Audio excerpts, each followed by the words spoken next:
This week, we welcome Katelyn Bowden, CEO of B.A.D.A.S S, battling against demeaning and abusive selfie sharing, to talk about her journey and how she started B.A.D.A.S S. In our second segment, we present you with a technical segment to talk about adventures in AWS computing. I called it that to leave it kind of open-ended because I don't know where it's going to go, but I did a bunch of stuff in AWS. I learned it like on my own without taking. And I we don't get to hear recommend about it. the way that I did it, but we're going to talk about it. In the security news, Google shares private videos with the wrong users. How to get hacked through a Philips Hue smart bulb in the hub too. Buggy Iowa caucus app is actually buggy.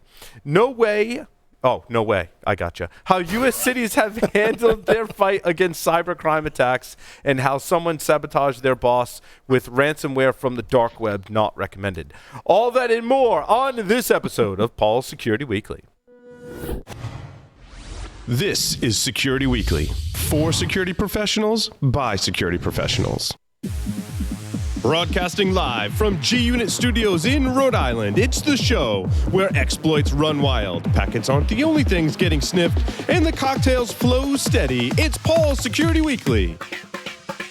NetSparker, the developers of a comprehensive automated web security platform that includes web vulnerability scanning, assessment, and management. NetSparker's desktop and cloud-based security solutions employ a unique and dead-accurate vulnerability scanning engine that automatically verifies vulnerabilities and provides a proof of concept. For more information, visit them on the web at securityweekly.com/NetSparker. The biggest problem in security that remains unsolved is flat networks inside the cloud and data center that allow threats to move laterally and compromise vulnerable targets. But microsegmentation using traditional firewalls is too complex and time-consuming. There's a better approach: Edgewise Zero Trust Auto Segmentation. Edgewise is impossibly simple microsegmentation. Using the identity of machines and software that are communicating, Edgewise offers the strongest protection that adapts automatically to changes. Protect any application in any cloud without any changes to your network by visiting securityweekly.com/Edgewise. Here he is. You know him. You love him, mostly in a platonic way. It's Paul Asadorian. Welcome to Paul's Security Weekly. It's episode number 638, recorded on February 6th, 2020, right here in G-Unit Studios in Rhode Island, where sitting next to me is none other than Mr. Mann, Mr. Jeff Mann.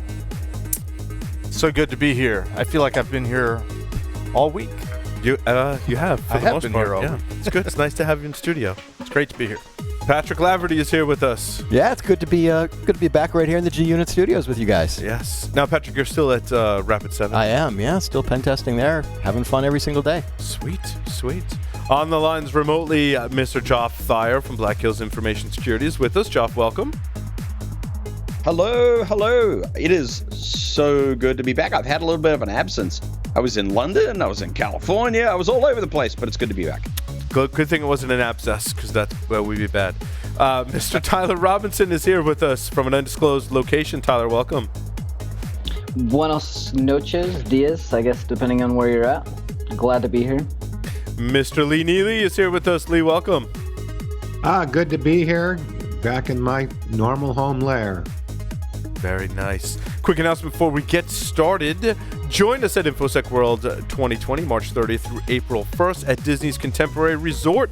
Security Weekly listeners will save 15% off the InfoSec World main conference or World Pass. Matt Alderman and I are hosting a container security day, hence the research that I showed Tyler earlier. I was like, I'll get containers into the cloud before the end of March. I swear I will.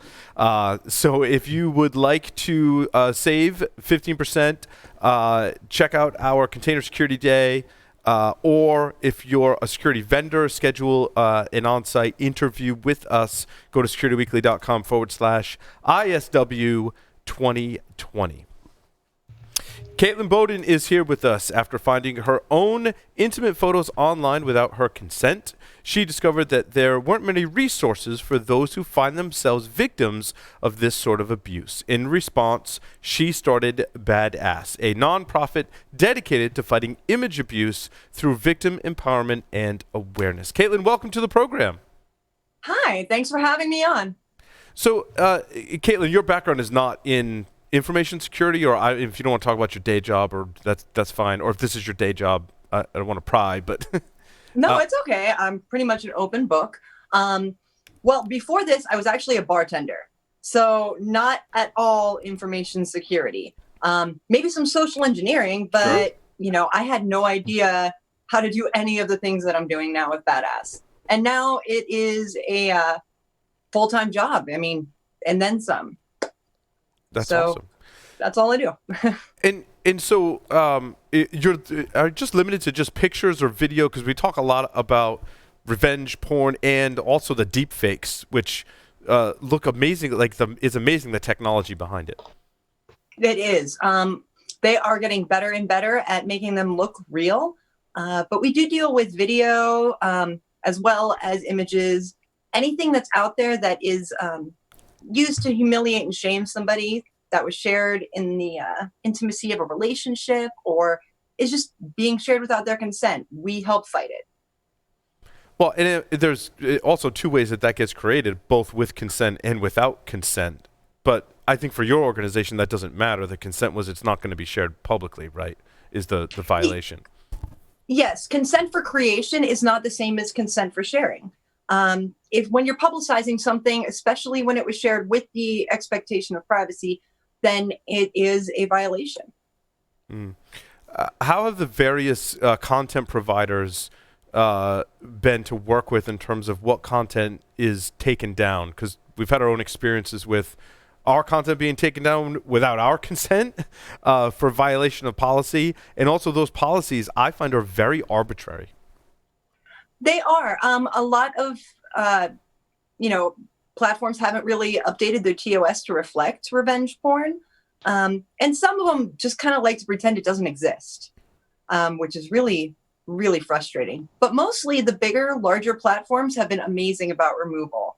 Any of the social media sites have been great, as well as, mainstream porn websites. They're really good about removing things that are there without the consent. Now, do folks come to you because they've already found something online, or do they also come to you if they suspect that it might be online and they want to complete some kind of search? They come to me for both.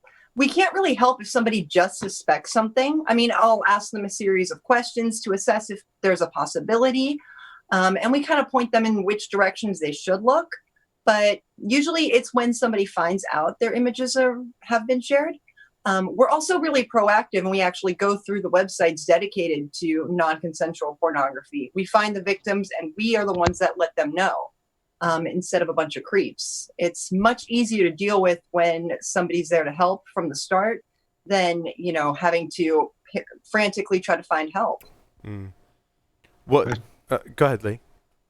So can you characterize how long it takes between the time somebody says this has happened and you can get it cleaned up, just to give me a sense? And I know it's probably all over the map, but what does it typically take? If they have one place where it's been shared, it can take up to, a week or two, depending on the platform. Some take a lot longer.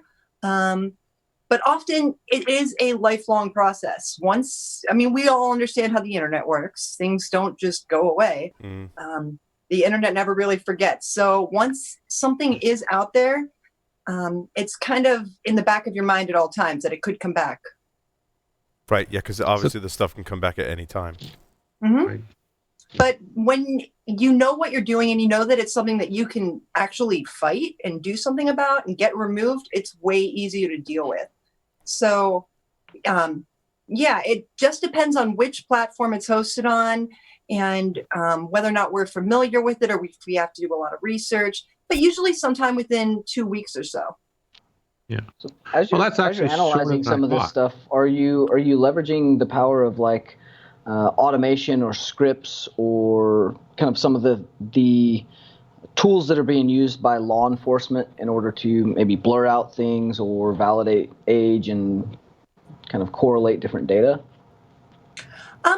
We have been a little bit toying around with automation, but mostly we do it by hand. We feel that this is more of something that needs a human touch, and that way they also, when it happens, they have so many questions like, am I able to go to the police? Can we just remove? What is going to happen next? Having somebody that's actually there to help that's a big deal. And that's what makes a difference. We do work closely with law enforcement. We are really careful. Anyone that works with us has been, made aware of what they can and cannot do. And we have been doing a lot of things that have really helped catch a lot of criminals as well. So how are you? Sorry, I just want to go back to the law portion of it. Are there federal and state laws regarding this particular issue? There aren't. We have been working on a federal law, the SHIELD Act. We've introduced it with Representative Jackie Speer that would criminalize revenge porn across the country and fill in the gaps where the state's laws fall short. Right. So states some states have different laws on books that 45 now, I believe. Okay. But I'm assuming they're all slightly different. Yeah, they're all falling short. Most of these laws have an intent to harm clause in them, which means before somebody can even be charged, we have to be able to prove that they meant to harm the person. Right. So which could be tricky. So this might be a good time, Katelyn, to tell a little bit about your story and why you're doing this in the first place, because it kind of touches on what Paul was just asking about, I think. Okay. Well, my story begins, 2.5 years ago. Back in 2017, I got a message on Facebook from an acquaintance letting me know that my pictures are being shared on a website called AnonIB. She didn't specifically say, these are your nudes. She just said, these are pictures you probably don't want out there. And the reason she had seen them was because she was a victim as well. I go to this website and lo and behold, there's pictures that I had taken for an ex there. I immediately contacted said ex, and turns out his phone had been stolen. And I knew that. I just forgot because I was really pissed off at the moment. And we were able to hunt down who did it. They were dumb enough to sign up using a username that they also used on Xbox. And I went to the police. I said, hey, this guy stole my ex's cell phone, posted my pictures online. None of it's consensual. Go arrest him. And they said, well, no, that's not how it works. Turns out totally legal in the state of Ohio for this to happen.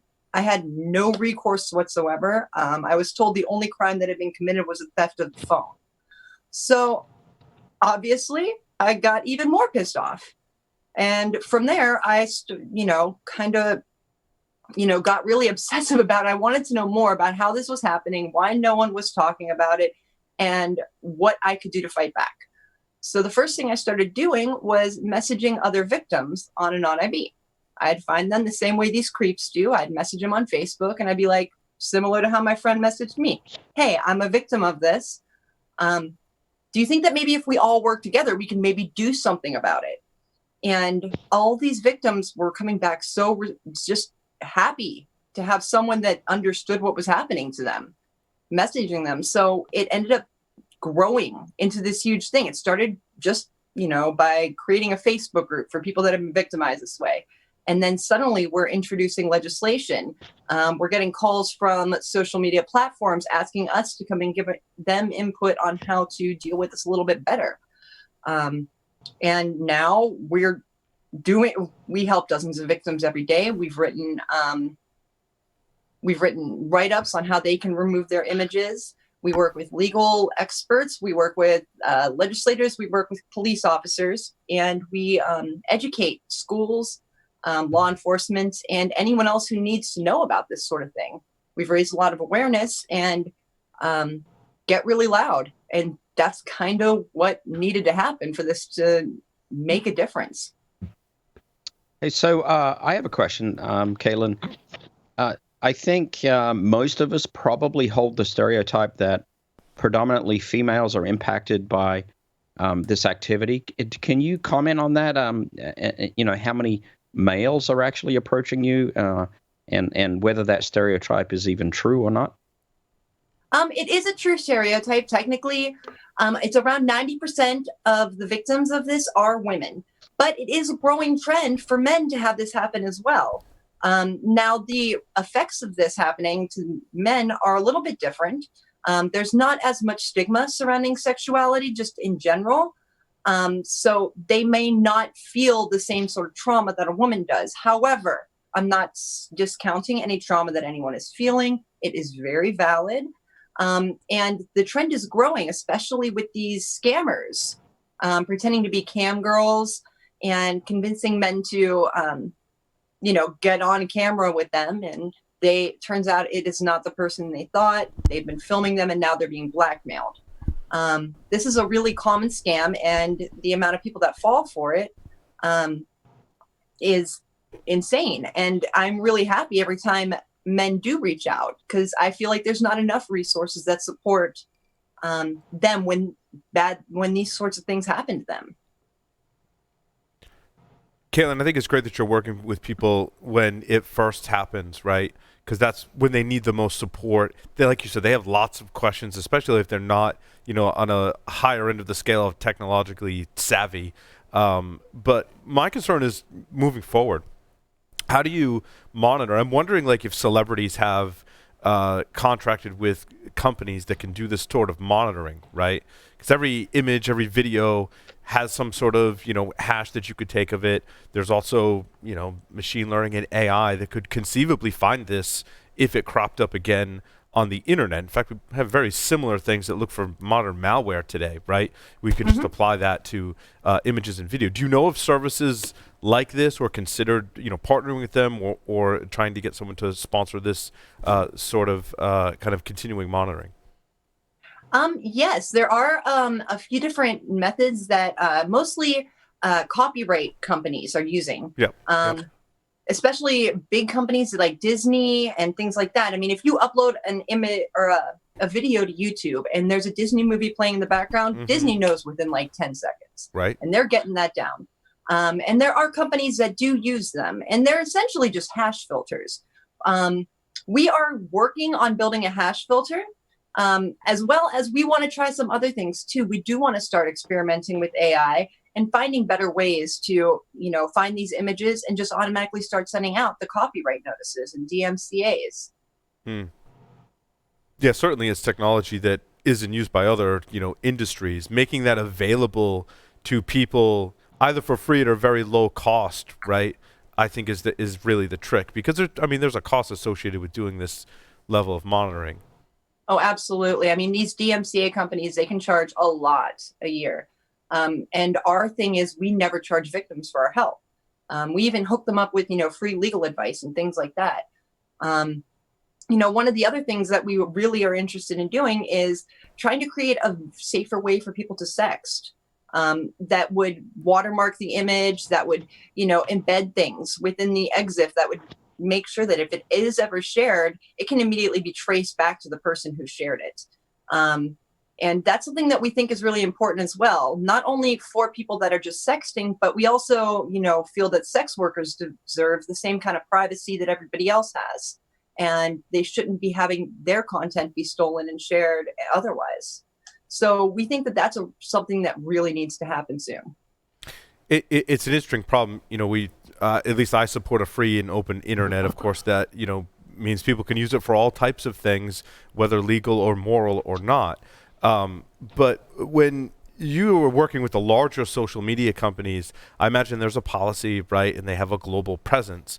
But my concern is, like, if it ends up on some random site somewhere, as we all know in the security industry, it's not so easy to go take that site down, and you'll just be playing whack-a-mole for the rest of your life. Have you thought about, like, the problem of how once it gets away from, Google searchers and Facebook and YouTube, like, then what could happen to it once it's still on the internet and much more difficult to find and take down? We actually have dealt with this quite a bit. Like I said, my pictures were originally shared on a website called AnonIB. And unless people know about this kind of culture, they're not really going to know what the hell AnonIB is. AnonIB was a website dedicated to sharing non-consensual photos. It was divided up into sluts by state. They had threads for every county, every city, even high schools. And this was just a niche platform for people to meet and trade nudes. It's a whole fetish. It's and the non-consensual part is to them the part that is sexy. So they just trade them. Like, I'll give you two of Jennifer that nobody's seen before if you give one of Jessica, things like that. And these are really common. And AnonIB actually was shut down last year, and they were shut down by the Dutch police. Their servers were seized, and within 2 months, there were copycat sites. There were mirrors, and it's become essentially whack-a-mole. But I feel like, some larger social media companies are doing their jobs of making this information less accessible. Yeah, certainly that's Facebook a win. has made it so you can't send direct links to a non-IB on their website. It just automatically will not allow you to send those links.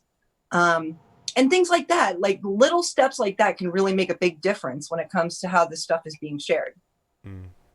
For sure. Question. Yeah, go ahead, Lee. So it sounds like you're doing a bit of education along the way as well. Can you describe what you're doing to educate users, or is it not just users you're educating? We're working to educate users, but we're also working to educate all of you highly technical folk about what the user's needs are. And from the perspective of somebody that has had some really awful things happen to them, thanks to a lot of this tech. Because I think there's a big disconnect there. We are working to educate users on, simple ways to keep their accounts safe. We're still explaining to people what 2FA is, or how to create a secure password, or about, password generators and storers. I mean, these are things that people aren't using. They don't even think about it, until something horrible happens. A lot of people don't take security as seriously as they should. That's a big deal. We're also working with, advocates in the domestic violence area. We're working with law enforcement who has no idea about the platforms being used. Gosh, I held an entire class on the basics of Discord.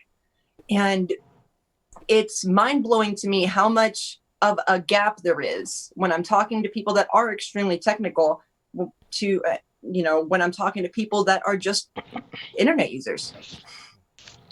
So you said you're working a lot with law enforcement. Are you also engaging any of the federal agencies or people that deal with things like child porn, where they have an entire hashtag that can track pictures and blocks of pictures across pretty much the whole internet? Have you guys started to do that reach out program around some of the federal programs or technologies they're using? We work with some smaller federal programs that, work against human trafficking, that sort of thing. We do work a lot with NCMEC. We send a lot of people their way anytime, because a lot of people, when they find out their pictures are out there, they may be adults, but that doesn't say the subject of that picture is.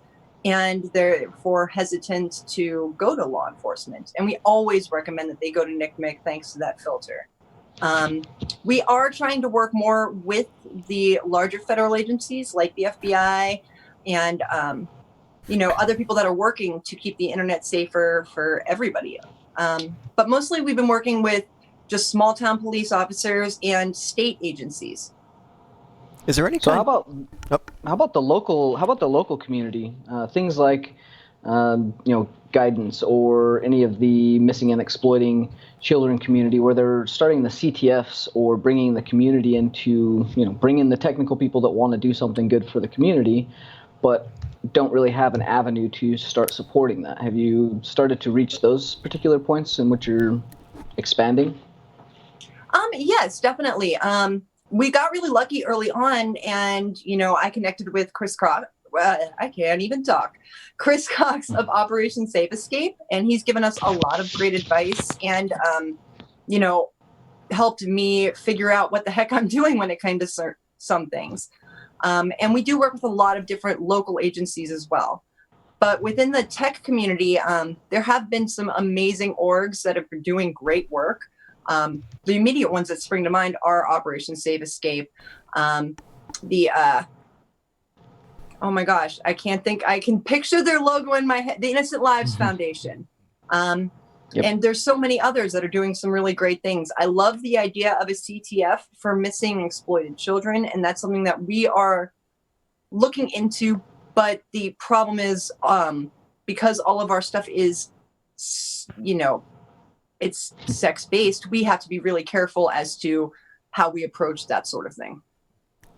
And also, have you done any kind of reach out yet to underage kids, like educating high school students about the kind of any kind of this kind of information and what types of things that they can be doing as well? Oh, absolutely. I go to high schools as much as I possibly can. And I go talk to those kids. Normally my hair is lime green. I had to be all professional and I had to dye it normal. And for some reason, these kids, they're connecting really well with somebody covered in tattoos with lime green hair and, coming in and talking to them and not just sitting there and yelling at them. And I think that's a big difference. I'm not dare. I'm not going to sit in there and tell a teenager not to do something, because that's the fastest way you can get a teenager to do something. But I am going to talk to them about internet safety. I am going to talk to them about what agency means, what consent means, what to do if, your friend shows you a picture of somebody without their consent, as well as, let them know what their legal rights are. Especially when it comes to teens, a lot of them don't realize that just by taking a picture of their own body, they can actually be charged with a sex crime because they're producing child pornography. So definitely want to make them aware of that. So a long time ago, I remember hearing that some of the issues with that start much younger than high school. How far down the age path have you gone in terms of reaching out? I know you've only been at it a couple of years, so don't sell yourself short. The youngest I've ever gotten to really go in and speak to would be, I'd say 4th, 5th grade, which is about the youngest I've really heard of this sort of thing happening.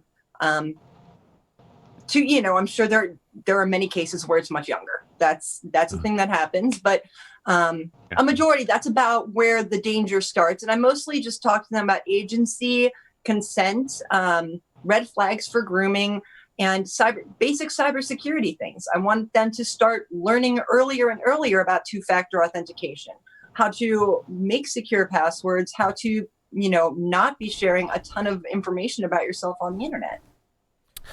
Katelyn, and we talked about this when we had Chris on the show, and along this topic of talking with children about online safety. My son just started middle school, and basically based on conversations I had with Chris, I'm like, all right, I need to monitor devices. Like, I never have been a big fan of monitoring children's devices, but in the context of this discussion, obviously extremely important. What advice do you have for what types of monitoring software that you might use in the context of the conversation, right? Some of my monitoring is to protect the internet from my son, but also to protect my son from the internet. But I find that the monitoring software really sucks. I'm not a big fan of the total monitoring software, that are really invading kids' privacy. I think the most important thing when it comes to kids is you kind of want to raise them so that you can trust them. You know that they're going to make some good decisions, but you're right. You do have to protect them, you have to protect them from the internet. This is actually really close to home. I have 2 daughters, and they're obsessed with Roblox. Okay. They love playing Roblox all the time. And, recently it came out that there are hackers within Roblox that are doing some really awful things. They're creating games that are, they're already hacked. So when a kid goes in there just to play whatever game, they are seeing things they don't need to be seeing. There's adults in there that are making characters that are cyber raping other games or other gamers. And I know that sounds weird, but I don't want my kids to see that. And I actually had to have this talk with them yesterday because I told them I don't want it on their cell phones anymore. I would rather them be playing it on a larger screen where we can kind of monitor and see what's happening.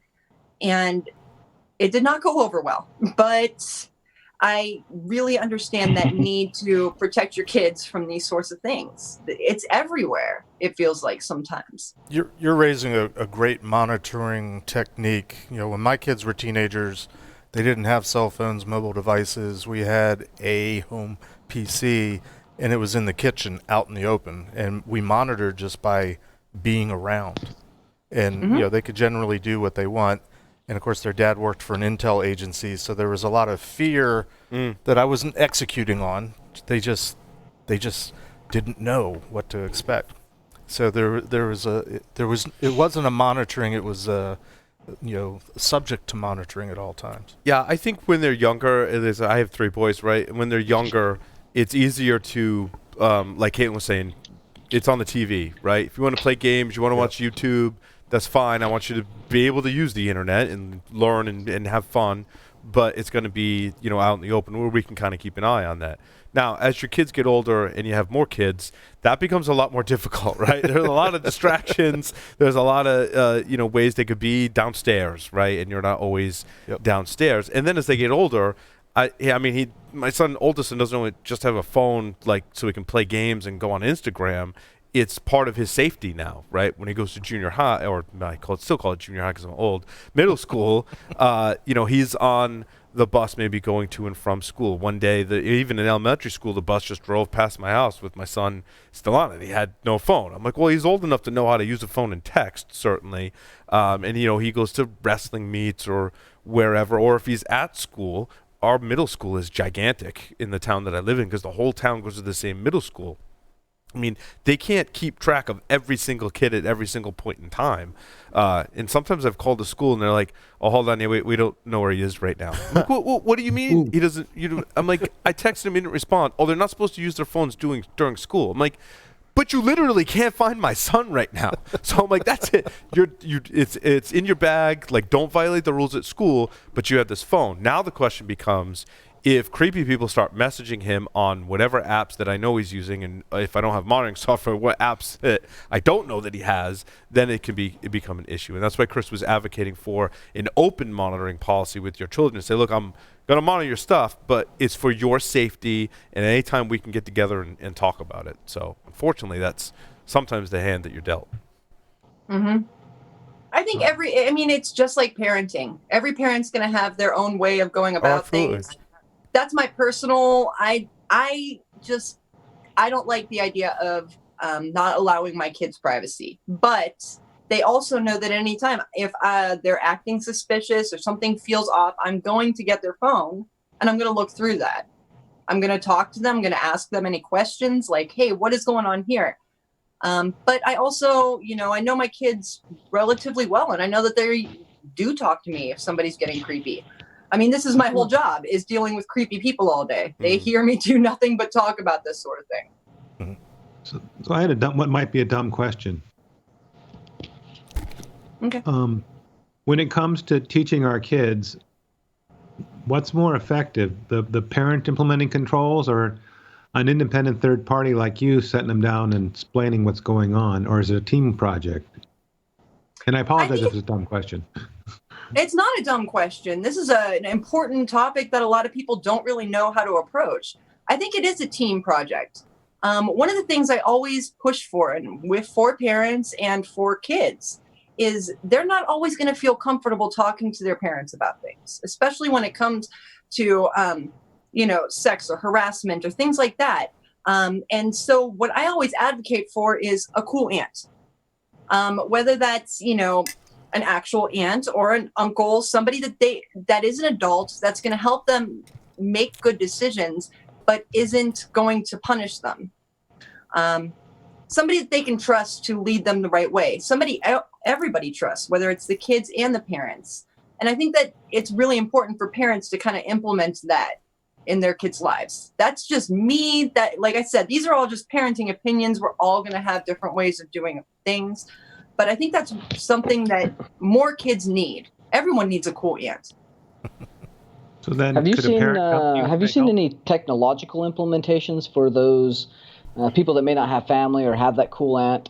Have you reached out to, say, like Disney Circle, where they were really trying to make a device that's simple to use that helps secure some of this? Obviously, there's ways around it, and there's limitations to that. But have you seen any good implementations of that for those that are not tech savvy or don't have those particular people in their lives?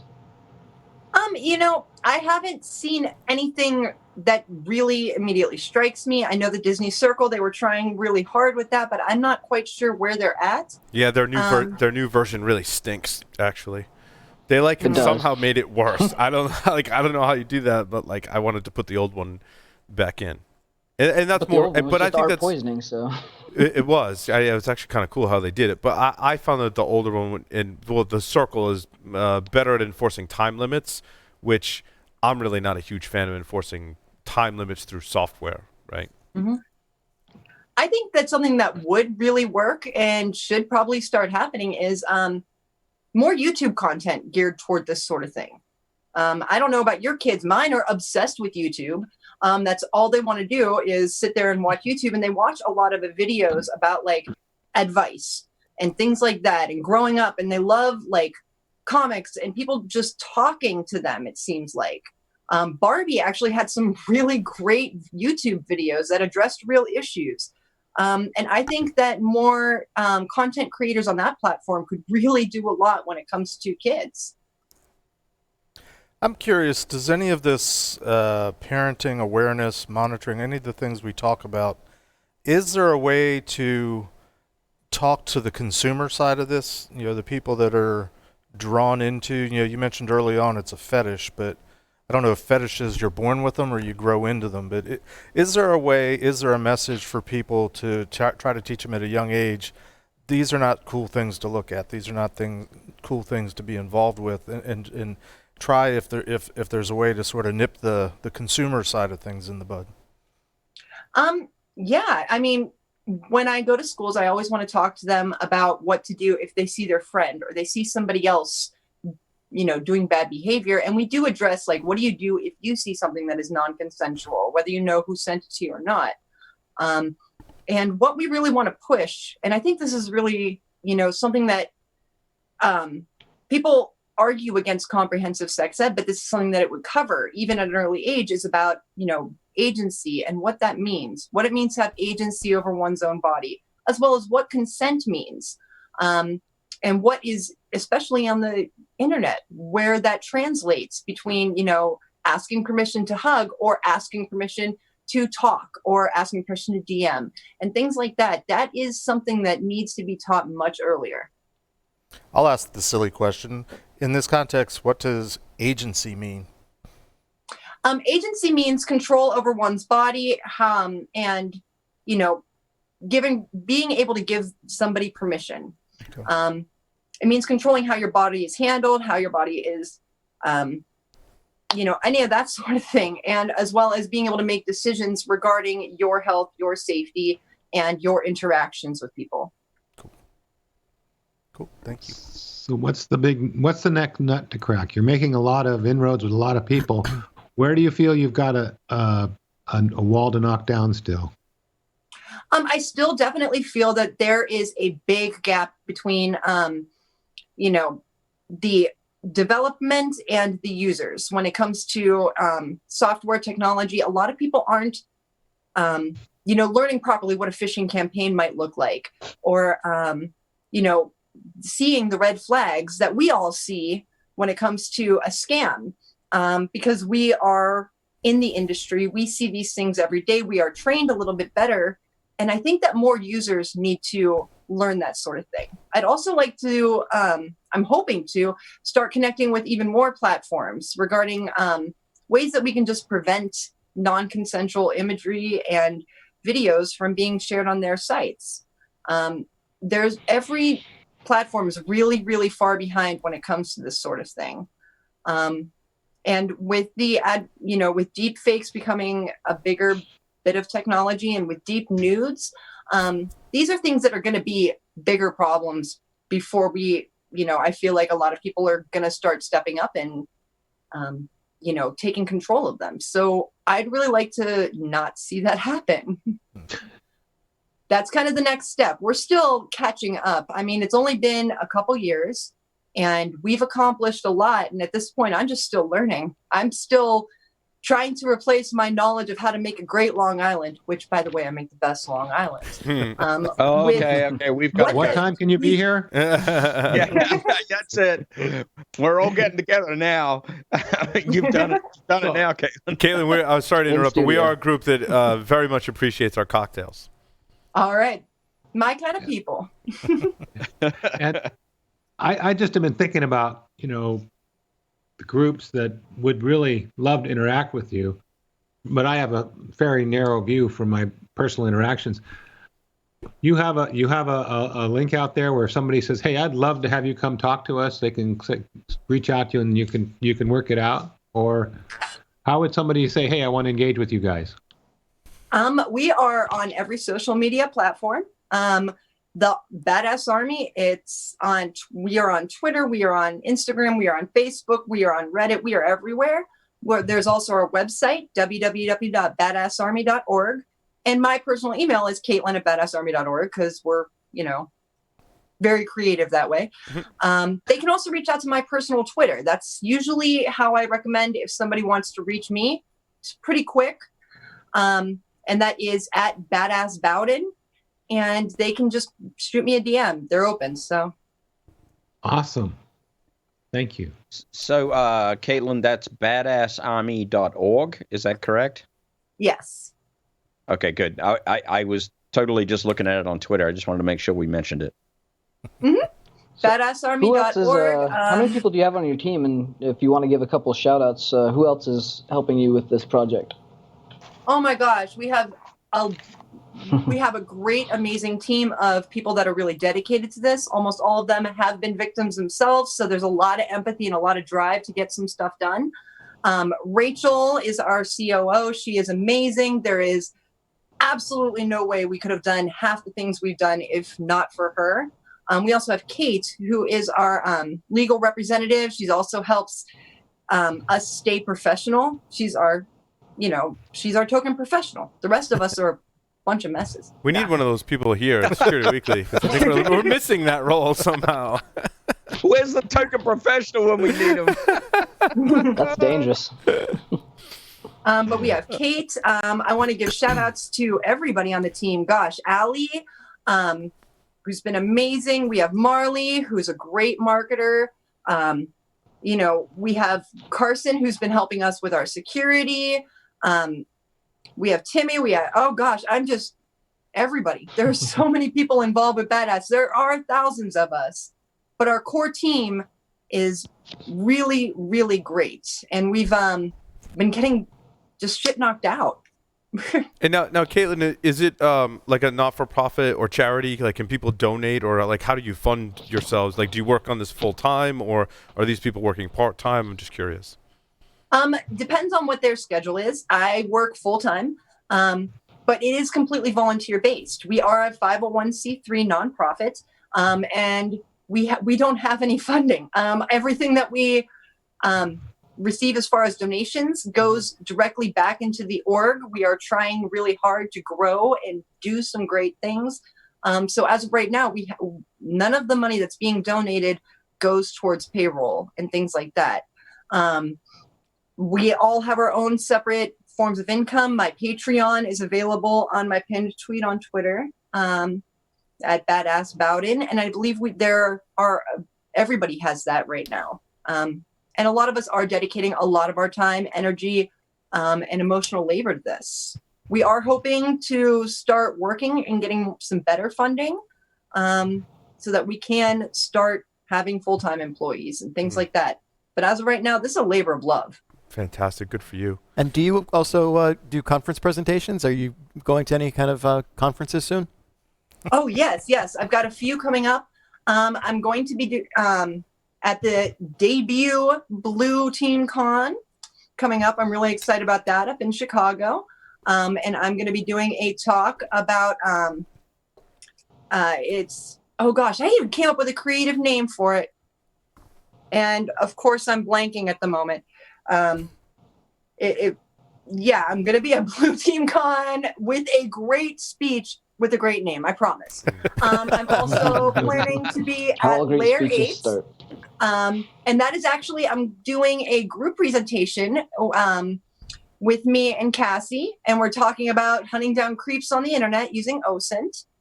And there's a few more I'm going to be applying for and hopefully getting in. I'm looking at Hacker Halted as well. I'm going to DEF CON, whether you guys want me there or not, but hopefully I'll be speaking. So that'll be cool. And we'll figure it out then. Katelyn, have you had the pleasure of meeting Micah Hoffman? That name is.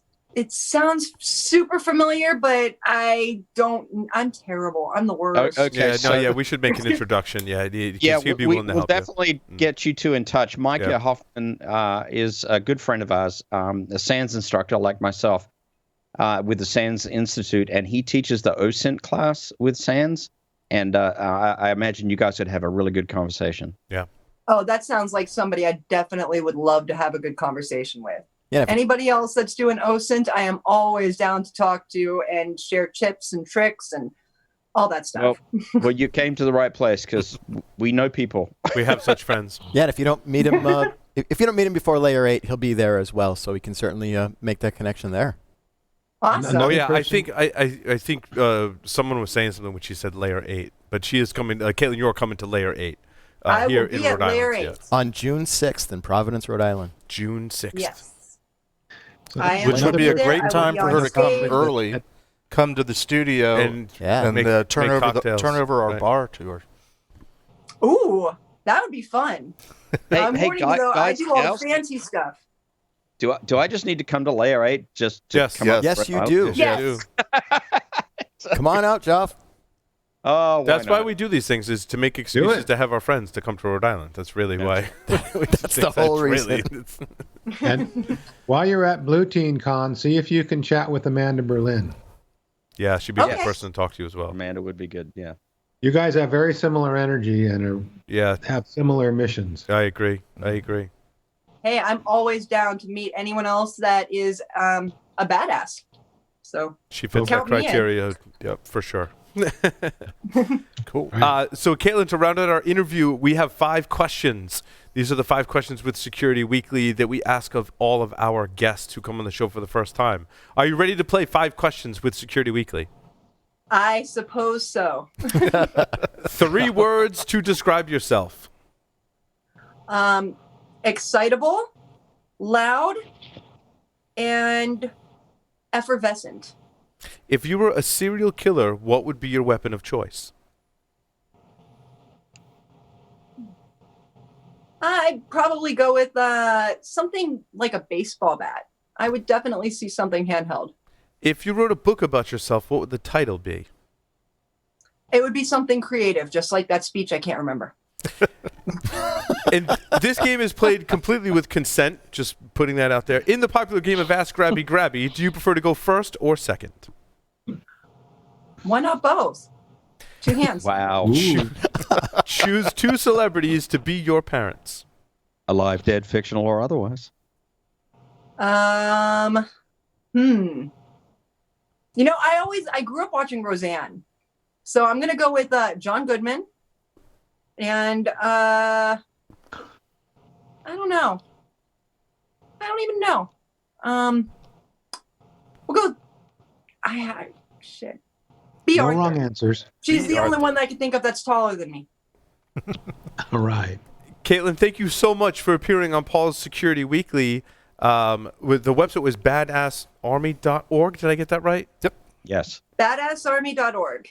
Fantastic. Caitlin, thank you so much for coming on the show this evening. Thank you so much for having me. And when I come out to Layer 8, hopefully I'll get to meet you guys in person. Absolutely looking forward to it. With that, we'll take a short break. Come back with our technical segment for this evening. Stay tuned.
This message is brought to you by Spirion. The data privacy revolution is the new age of protecting what matters most. Automatically and persistently discover and classify sensitive data with the most accurate solution on the planet. Understand the data within the context of your business and then take actions to control that data so you can operate with minimal friction and comply with the laws and regulations built to protect the personal data privacy of individuals across the globe. This is Spirion, protecting what matters most. Visit them on the web at securityweekly.com/Spirion. The question is simple. Have any of the systems on my network been compromised? The answer is harder than it should be. Enter AI Hunter. Active Countermeasures has automated and streamlined techniques used by the best pen testers and threat hunters in the industry to create AI Hunter, a network threat hunting solution that does the first pass of a hunt for you to identify systems that are most likely to be compromised and scores the results on a scale from 0 to 100. You can then research those systems in depth with AI Hunter. Focus your valuable time on the systems that need your expertise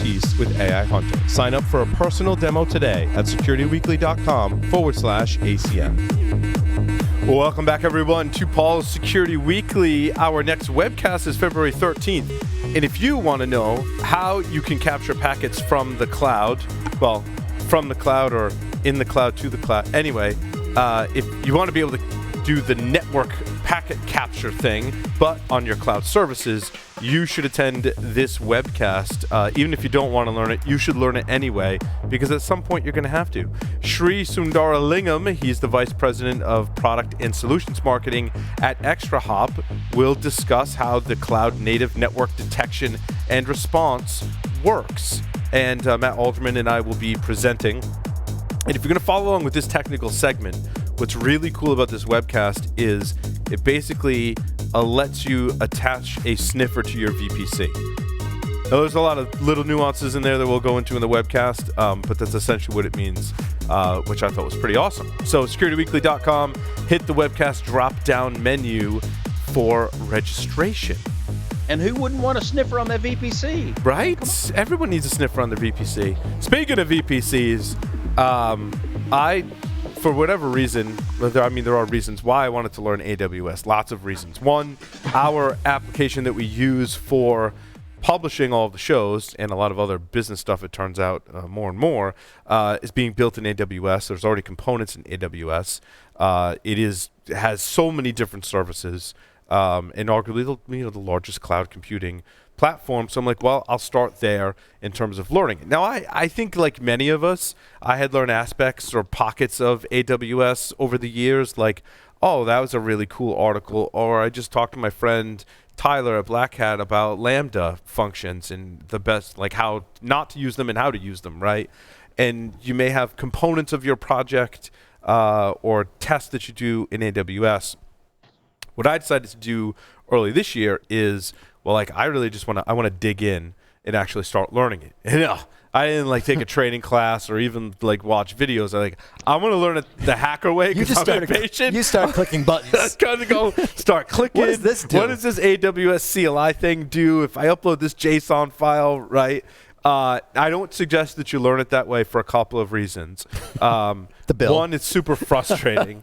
And two is the bill, right? Two is the bill. Because what's interesting about AWS, it makes it really easy to spin things up, but not so easy to take things down. What do you mean right? I have 10,000 servers running? Right? Yeah. And so a lot of us, have been there. So this is part one.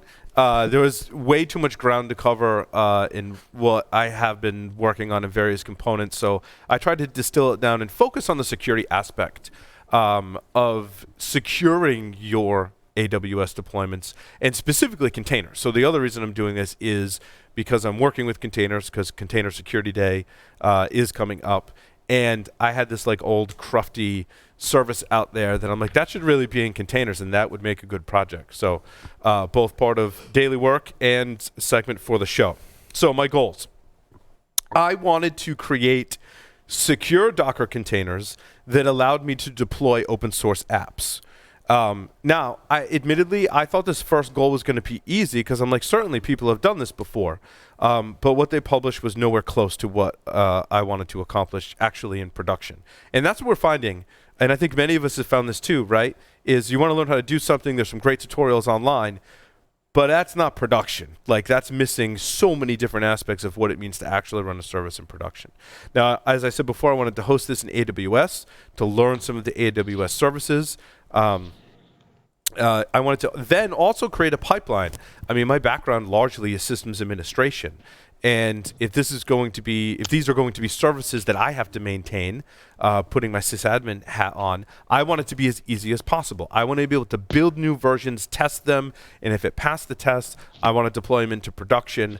I don't want to get into some of the legacy sysadmin things that come along with physical servers, virtual machines, or even cloud infrastructure aspects. So my first kind of realization in this project was something I've already alluded to, is that basically the internet lies a lot or doesn't have good advice, or both.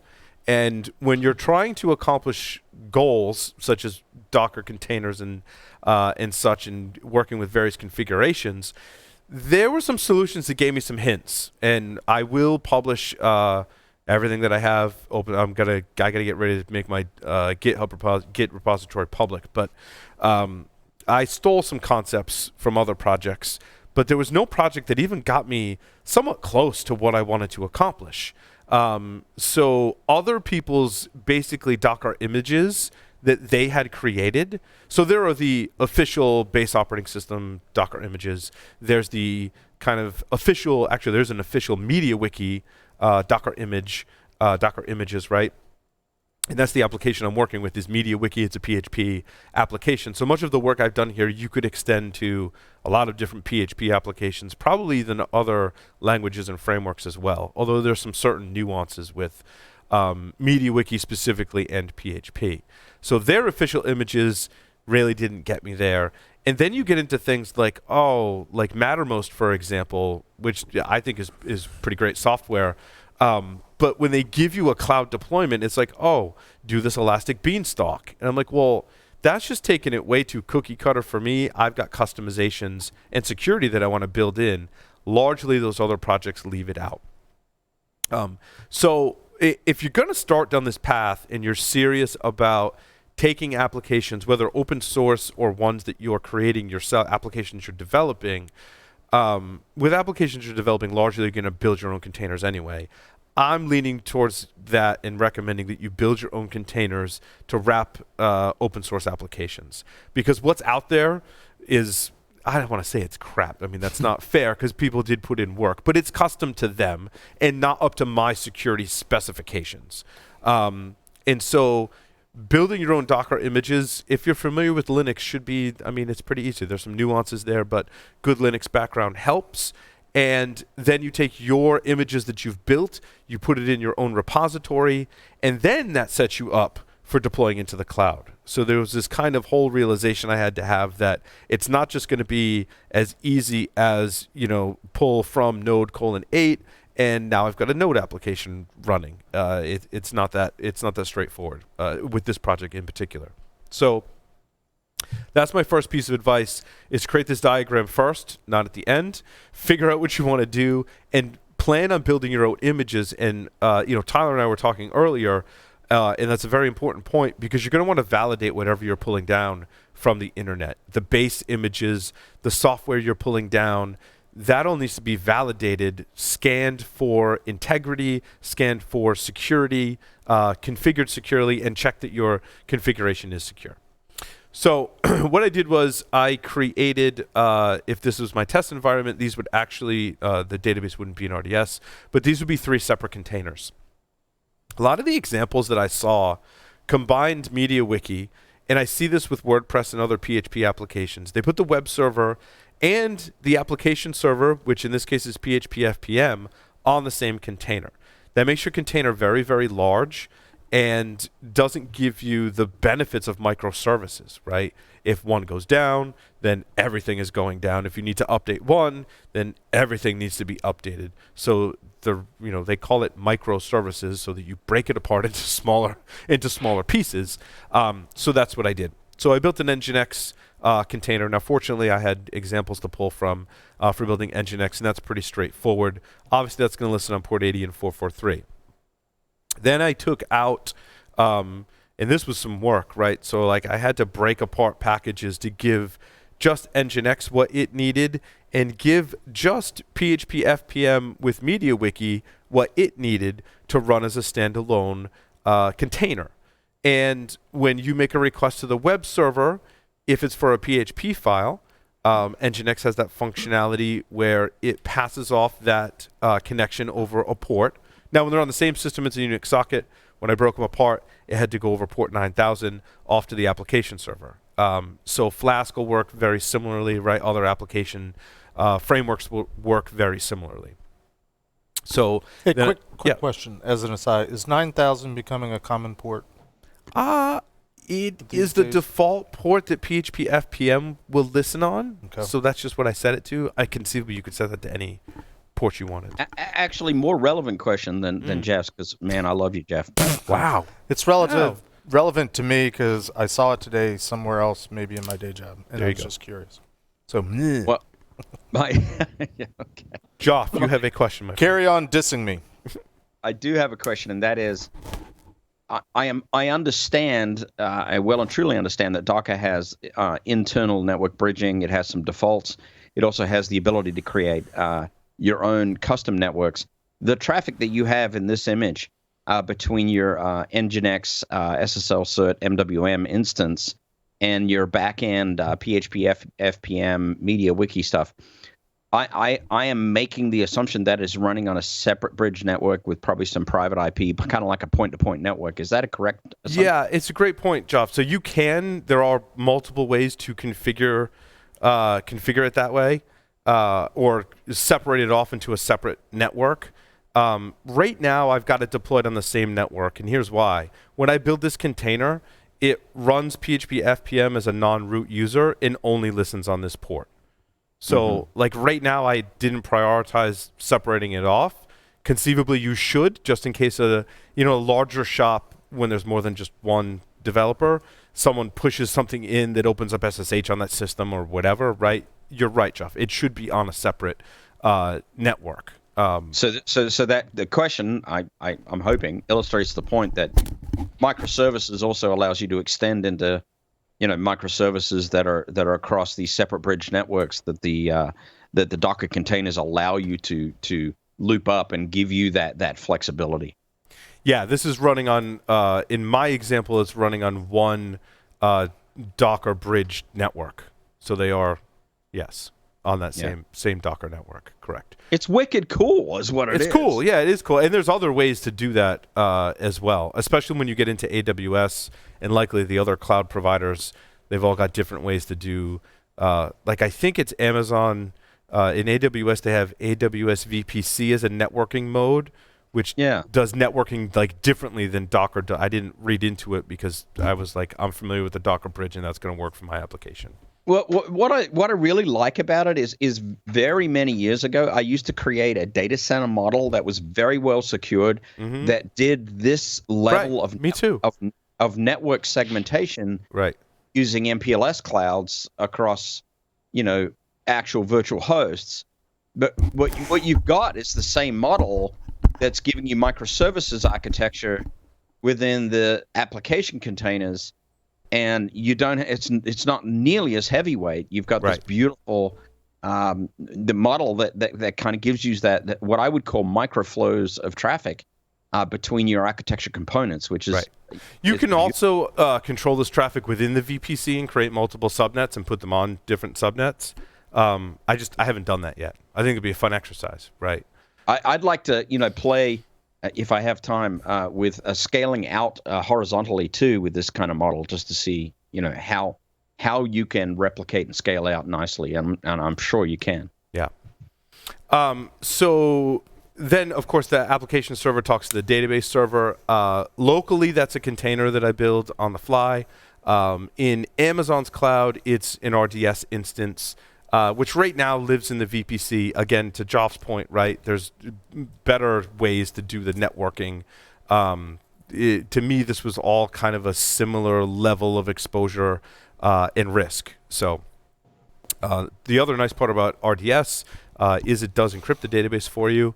It's kind of just like a check. Actually, it is in fact a checkbox in there, which is nice, encrypting the data at rest. Of course, you still have to deal with the database credentials, which we'll get to. Now, one thing I won't go into a whole lot of detail is how I did the storage architecture, because if you've ever had to deal with storage and microservices, you probably like have a lot less hair right now.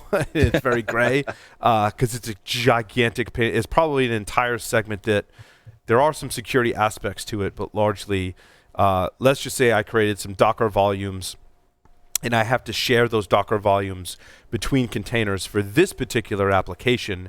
For example, my images directory, my app server needs to be able to have an image uploaded to it. That app server then needs to write that image to the images directory. However, when a user comes in with a browser and just wants to browse the page, the web server needs to read that image to serve that image to the user. So I had to do some shared volumes, which got some pretty tricky. And there are some permissions things which I'll show you. Also, I have not gotten to truly securing my certs. I've just put them in a separate volume and put my certs in that volume for now, which is not the best way to do it. You should use Certificate Manager within AWS to secure your certificates. But I had, up to today, I had not gotten to that point. So basically, I just and if you can find it on the internet. It's really like you put up a dummy container that mounts that volume. You copy your certs into it or your data into it, and then you're off to the races. Not the best way to do that. Okay, so when we talk about protecting credentials, this is one thing that we've talked about in the show in the past, and I'm actually really excited that I get to show how this looks first in a local build environment on the right way to protect your credentials. And this is also very specific to this application. So the first thing that's very critical in the lower left-hand corner is in this particular example, this is a local build environment without a secrets manager. If you're doing a like really true production enterprise application, or even just a larger application, or you just care about security more than I have up to this point, you've got a secrets vault. You can use AWS Secrets Manager, Systems Manager within AWS has this functionality with a parameter store. And HashiCorp makes a vault. Conjure makes an open source vault. So I definitely recommend a vault. However, those of us that aren't developing enterprise level or enterprise grade applications are going to need to put some containers together and put an application, and we might have secrets. So I wanted to offer my take on that right now. So important, your git ignore ignores your .env file. Your .env file sets up environment variables that by default, every time you initiate Docker Compose, it will read from a .env file. So my .env file contains my passwords, right? My root user for the database, which by default, when the database container gets created, gets injected into that container, and my user password, username and password for the MediaWiki database user, which needs to be on the app container and needs to get set inside the database. So I put those in my .env file and then just make sure I never check that file into my Git repository. Then inside of my Docker Compose file, I set those environment variables values to arguments. It's an important distinction. These are not environment variables that will live inside of my containers. These are just arguments that are read from my local environment into my Compose. So when Compose then calls the Docker file to build the container, those arguments get passed over, and I declare them as arguments at the top of my Docker file. Then my little hack to get that inside of the place I need it inside of my container. Now, unfortunately, MediaWiki stores these, just like WordPress, right? Stores the database username and password and connection information in a clear text file that sits somewhere on the app server and or web server. You have both in the same, right? So rather than have that file be moved around, because then that file could be potentially put up to Git or use any other number of hacks. What I do is I read it from my environment at build time, and then I write it directly into the file using sed. Now, it's going to live in this file no matter how it gets there, right? It's going to live in clear text because that's how the app wants you to do it. I have not looked into how you might protect that. Have you looked into that? Because you've done some WordPress stuff in the past. Are there ways to somehow encrypt, use a key system to encrypt it inside the configuration file for WordPress or MediaWiki? I don't think so. I don't think I've seen too much of that. And clearly, even if you are able to do that, the key's still going to have to sit there somewhere. So if somebody's at that point, then they're going to have what they need to pull it apart. So my goal was to just keep it out of as many local files as possible and keep it out of as many environment variables as possible and just grab it and write it right into the file and be done. I think that was my solution. Joff was trying to jump in. Joff. Oh, well, I was a little confused. I understand that you've got a .env file with your credentials, which is awesome, and obviously you're going to put it in your .gitignore, so it does not get uploaded to your Git repo. And God bless you for that, because I've pen tested with creds. It's Git, common. Right? That's what I was trying to avoid, Joff. Yeah, basically. no, that's 100%. But I thought you had a reference, Paul, to some sort of vaulting solution. Yes. And I'm missing that in this picture. Can you kind of explain that a little bit more? Sure. So a portable vaulting solution would be HashiCorp's Vault. So you can tie that into your build process and production process, where your processes will check out a key in a secure manner from the vault to be used inside your application.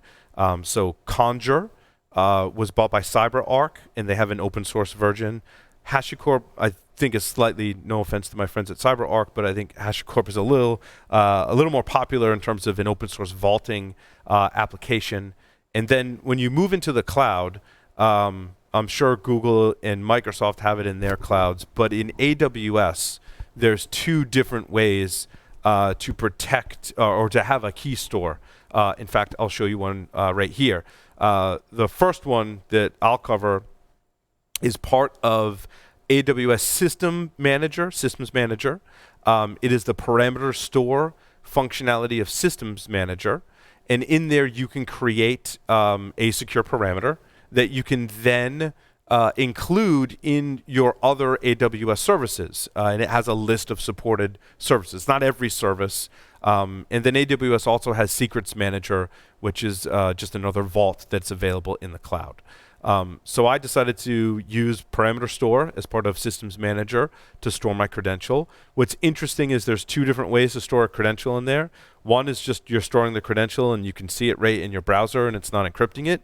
The method that I chose that actually worked by default, which was kind of weird because I haven't read about it yet, but it encrypts the parameter, the value of your key in KMS, the key management system within AWS.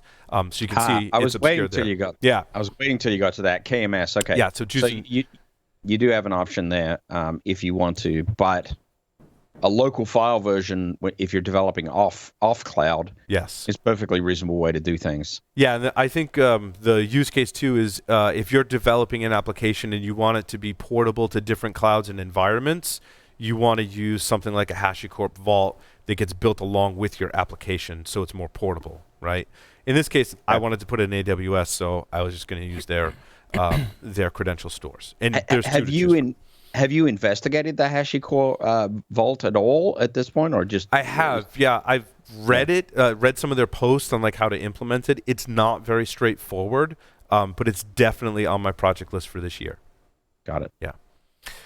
So then when you configure that, then you go into your container definition when you create your container in ECS, which again, I don't really go into in this segment either, but there's a whole, you need a cluster and a service and a task, and then your container lives within the task lives in the service, and the service lives in the cluster. So it's like a whole vernacular you have to learn for ECS.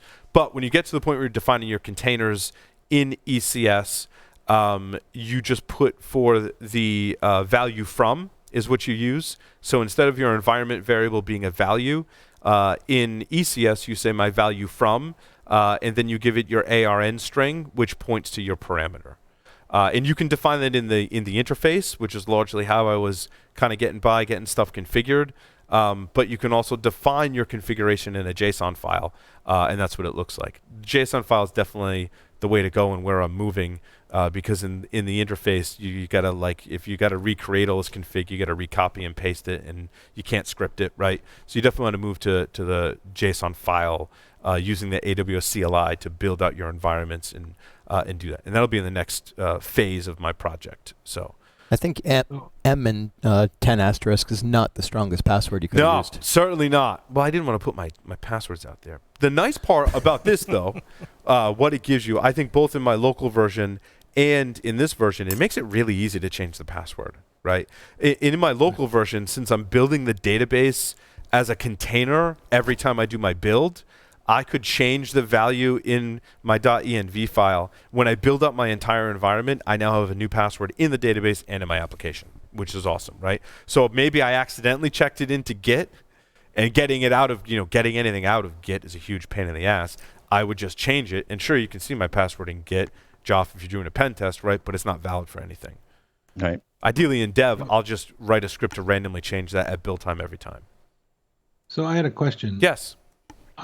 It's been a while since I played with AWS, but I remember when you got to the shell level, you were able to walk all the variables that are available. Are these credential variables available in that same manner? Because I'm thinking that Docker's if you could have a script to extract environment variables by hacking it. Anyway, yes. Go ahead. I'm not sure. I haven't looked at the resulting image, Lee, to see if I could pull it out of the image. I believe it gets written into the container at runtime from AWS. Conceivably, that would live inside of the image if you were able to pull it apart, I think. But otherwise, you can't get it. So I have to get the running image with the value in it. Correct. In order to win. Correct. Yeah, because right, and the other danger would be not leaving some sort of backdoor into the running image, right? Like an SSH session, because then bad things would happen. Correct. I do have. Well, I'll show you how I get into that. But that's sysadmin trick number 72. Yeah. Right. The other thing that you'll notice when you start working with containers, or even if you have been working with containers for a while, people love to run their containers as root. They don't drop their permissions down to a regular user. Now, I think one of the reasons they don't do that is because it breaks stuff. Yep. And specifically for me, what that broke, because I was trying to be a good security person, right? Because I'm trying to show people how to do things securely. One of the things that broke was when you create, not you, but when Docker or ECS, right, ECS specifically creates a volume for the first time. If I've defined a volume and it doesn't yet exist in ECS, what it's going to do is if that directory exists inside the container, it inherits whatever permissions those are. So since I ran my build as the root user to get everything installed, then I dropped down to my lower privileged user. When I then referenced the images volume was owned by root, and I couldn't write to it, which means I can't upload images in MediaWiki. So what I had to do was make sure I added my chown script, command here to include images to fix that problem. So you will run into a few snafus. A lot of other scripts will not take into account that you're not running as root and break things. Like a lot of things just assume your containers are running as root because so many people do it. Don't do that. It's really bad. Right. So what you're saying is treat that container as if it were a standalone Unix system and secure it the same way. Correct. Correct. Yep. I mean, treat it almost like a user on the system, basically. Yep. So and conversely, because the container is written as root, you're setting only the areas that the web user can write, so they can't go do nefarious things outside that space. That's correct, Lee. That's correct. Yeah, and a lot of these PHP applications suffer from that, especially ones that take uploads like WordPress and MediaWiki. Patrick knows. We've done incident response together on that exact issue, actually. So yeah, file permissions definitely matter. I only set the ones that it needs write access to according to the MediaWiki documentation. Then the rest of it's effectively read-only. Yep. Which really comes back to what is old is new again, right? I mean, it's the same principles. It's just at a container level rather than an operating system level. Correct. Which also brings us to running trusted images, which is also a mistake that people make. just like libraries in Python and Node and other languages can be either Trojaned or taken over by attackers or backdoored, as can packages in any Linux distribution. So can Docker images that you're pulling down. And so when this is just my build bash script, and you should set this environment variable so that what it'll do, Docker content trust separated by underscores equals 1, will only pull signed images. So if the image is not signed, it will not pull it. So it's somewhat of a measure to make sure you're not pulling down some random person's Docker image that might be tainted, right? It's not perfect, but anyway. So when you build your image on top, are you also signing it? I should be. It's a great point, Lee. When I looked at this, I said, well, when I'm like you said, when I'm building my own image, I should be signing it. And there's some extra steps in the build process in order for me to do that, to put it up in my own registry. I do, and I don't think I go through it in this technical segment, but I do apply permissions and rules to my registry so that you have to be a particular user with a particular IAM role in AWS in order to pull images out of the ECR, Elastic Container Registry. And also, I only grant other roles the ability to pull images out of the registry that need to. So like my ECS task role, I had to specifically grant it permission to pull the images out of my registry. Because the reason I was asking is, like, I had a conversation the other day with some of our developers, and they were talking about not only using signed image, but configuring it so that their environment, in this case their Kubernetes, would only launch signed images, so that if I slipped an unsigned image in there or something illicit, it wouldn't run. Right. Correct. So that is trusted images.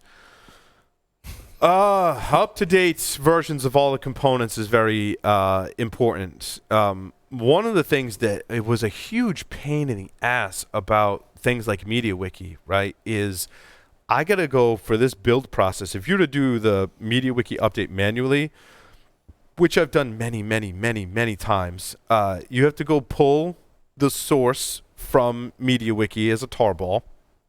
And installing it is basically just untarring that tarball to plop over your PHP files and then copy back stuff that you need to copy back, which is a huge pain in the butt.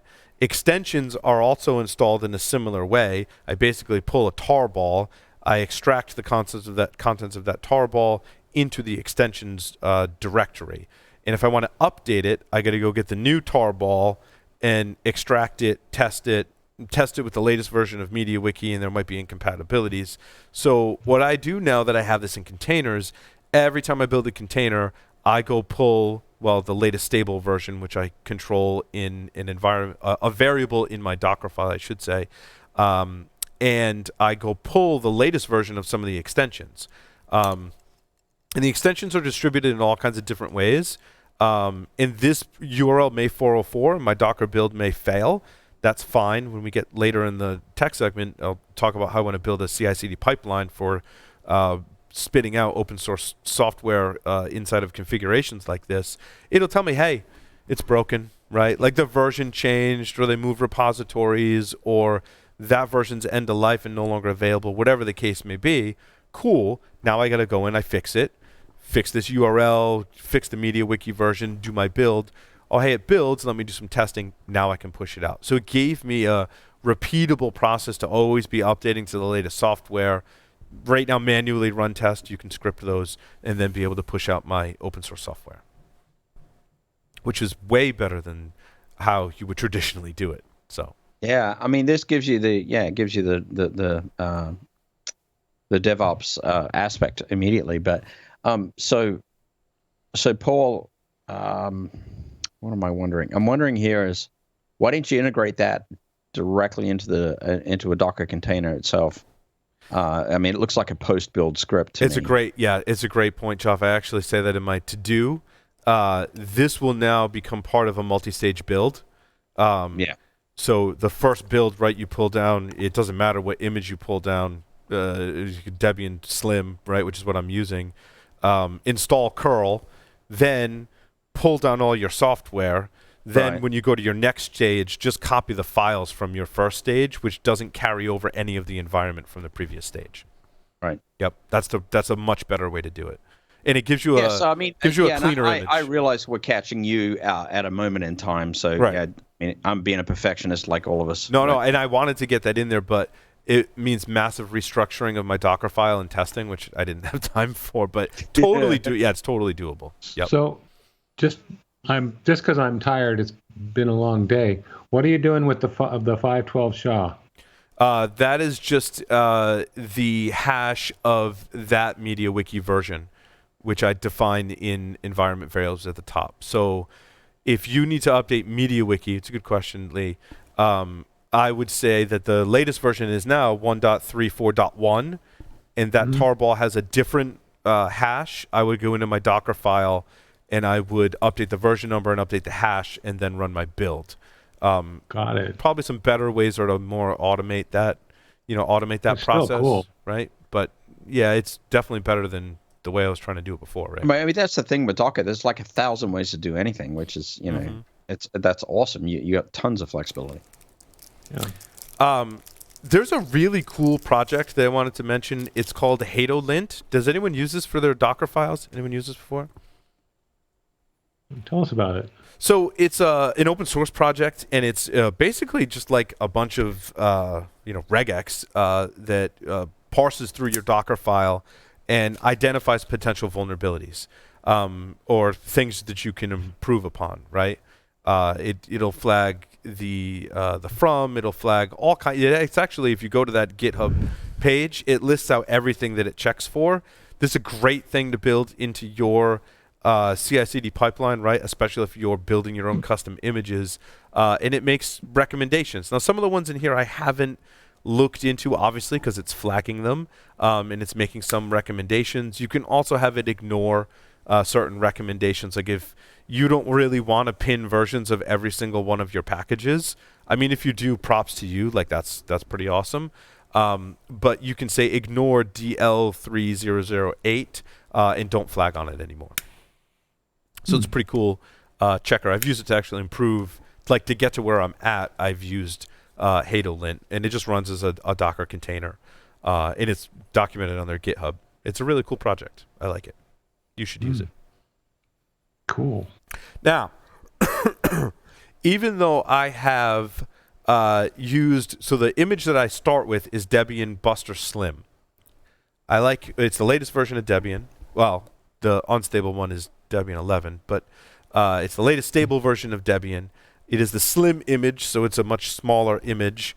I don't use Alpine because it doesn't use libc, and I'm afraid at some point that's going to be a dependency that I need for something. And there's also articles I've read about the performance of Alpine in production that aren't so great. I think for smaller projects and testing, Alpine is fine. But I prefer to use Debian for my production images. And the way I found that was, for example, when like Docker Hub builds a node image for you to download, it's what it uses to build that node image. It uses Debian Slim. So I would look at what environments you're building, then see what the base Docker images are using as its base for that, and kind of go off that. So we could do a whole segment about Alpine versus Debian versus other distros. But I've used the smallest base image that I like that I could find. And so I'm not just saying like from PHP. And so I did a segment on ESW where I compared this, right? I did from node:8 to build a node container. And then I did from Debian Slim, and I manually installed, through the Docker file, installed all of the node packages. From node:8 had 23,000 vulnerabilities. From Debian Slim, when I was done, had 43 vulnerabilities that were all informational level. Of the 23,000, there were several criticals and highs. So in this project, this I believe is my PHP application server image. I enabled a scan on push in my Amazon registry. So when I push images into my Amazon ECR, it will automatically go scan those for vulnerabilities. Which, I mean, there's lots of tools to do that. I'm not sure if Amazon built their own or is OEMing something. But so it scans my image. Now, this is the latest image that I can pull down. And you can see it flags curl as a vulnerability. Even though I've removed curl, when you go through my Docker file, you'll see that MediaWiki requires PHP curl, which I think is still installing this as a dependency. So, okay. But pretty cool that Amazon can give you a report on what vulnerabilities you might have. I really have nothing to contribute to this conversation. I'm just curious, is there a Debian version called Buster Move? No, there is not. Debian 11 is called something different. I don't remember what the code name is for that. Ironically enough, this curl vulnerability is fixed in Debian 11, which is the current unstable branch. So Paul, I love the idea of scanning on push back up the repo. And you know, it's been a highly endorsed a thing, but it's interesting to me that there's enough software components out there with enough vulnerabilities that may not be critical. They may only be contextually relevant to your particular implementation, and so the scans tend to be a little overly zealous. I think they point out everything that's possibly wrong, and yet in your code, you may not actually be exercising that particular part of the library, and it may not actually be an issue. So it's kind of a weird thing to me. It is often the case, Joff. Like when I look at this, these vulnerabilities here, I'm like, well, not really using that library in that way. Exactly. Like with Python, right? You could be importing a library using one piece of functionality, but the vulnerability is in a completely different function and piece of part of the code in that library, and you're not using that. So therefore, you're not vulnerable, right? Well, on the surface, I mean, maybe, but. But also, aren't some of the vulnerabilities mitigated by the fact they're not running essentially in a read-write container? It's functionally read-only. My file systems are not all read-only. You can deploy it that way, Lee, to have a read-only file system. Okay.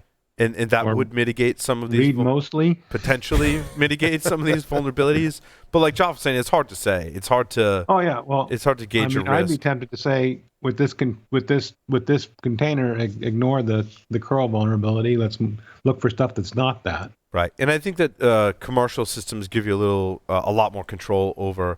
Yes, I know I'm going to have all these things that you're flagging, but right now my application, doesn't apply to these, so just ignore them for now, right? And maybe ignore them for a certain period of time. And it strikes me that in a commercial release, you probably would have advice out to your customer to say, yes, this is a flagged CVE, but my product only exercises this part of the code. It should not be impacted, and spell it out for people. Exactly. And my kind of assessment of this is if you want to get rid of these vulnerabilities, you've got to build your own Linux distribution inside of containers. And that's actually where I was going to go next. You've totally avoided having to piece together package by package the minimum you need. Right. And probably save a lot of time and money by using a pretty damn good fit. Right. And that's what I've done. Because you can, I forget what you call it in your from statement, but there is like a ground zero base Docker image that has basically nothing in it, right? And then essentially you've got to download components and you've got to build your own distro that will make up the Docker image and make sure you compile everything together and put it together so it doesn't have these vulnerabilities. I was not that advantageous, to be honest with you. You know what? The beautiful thing is that all of it is there for the taking, and you can make these choices, right?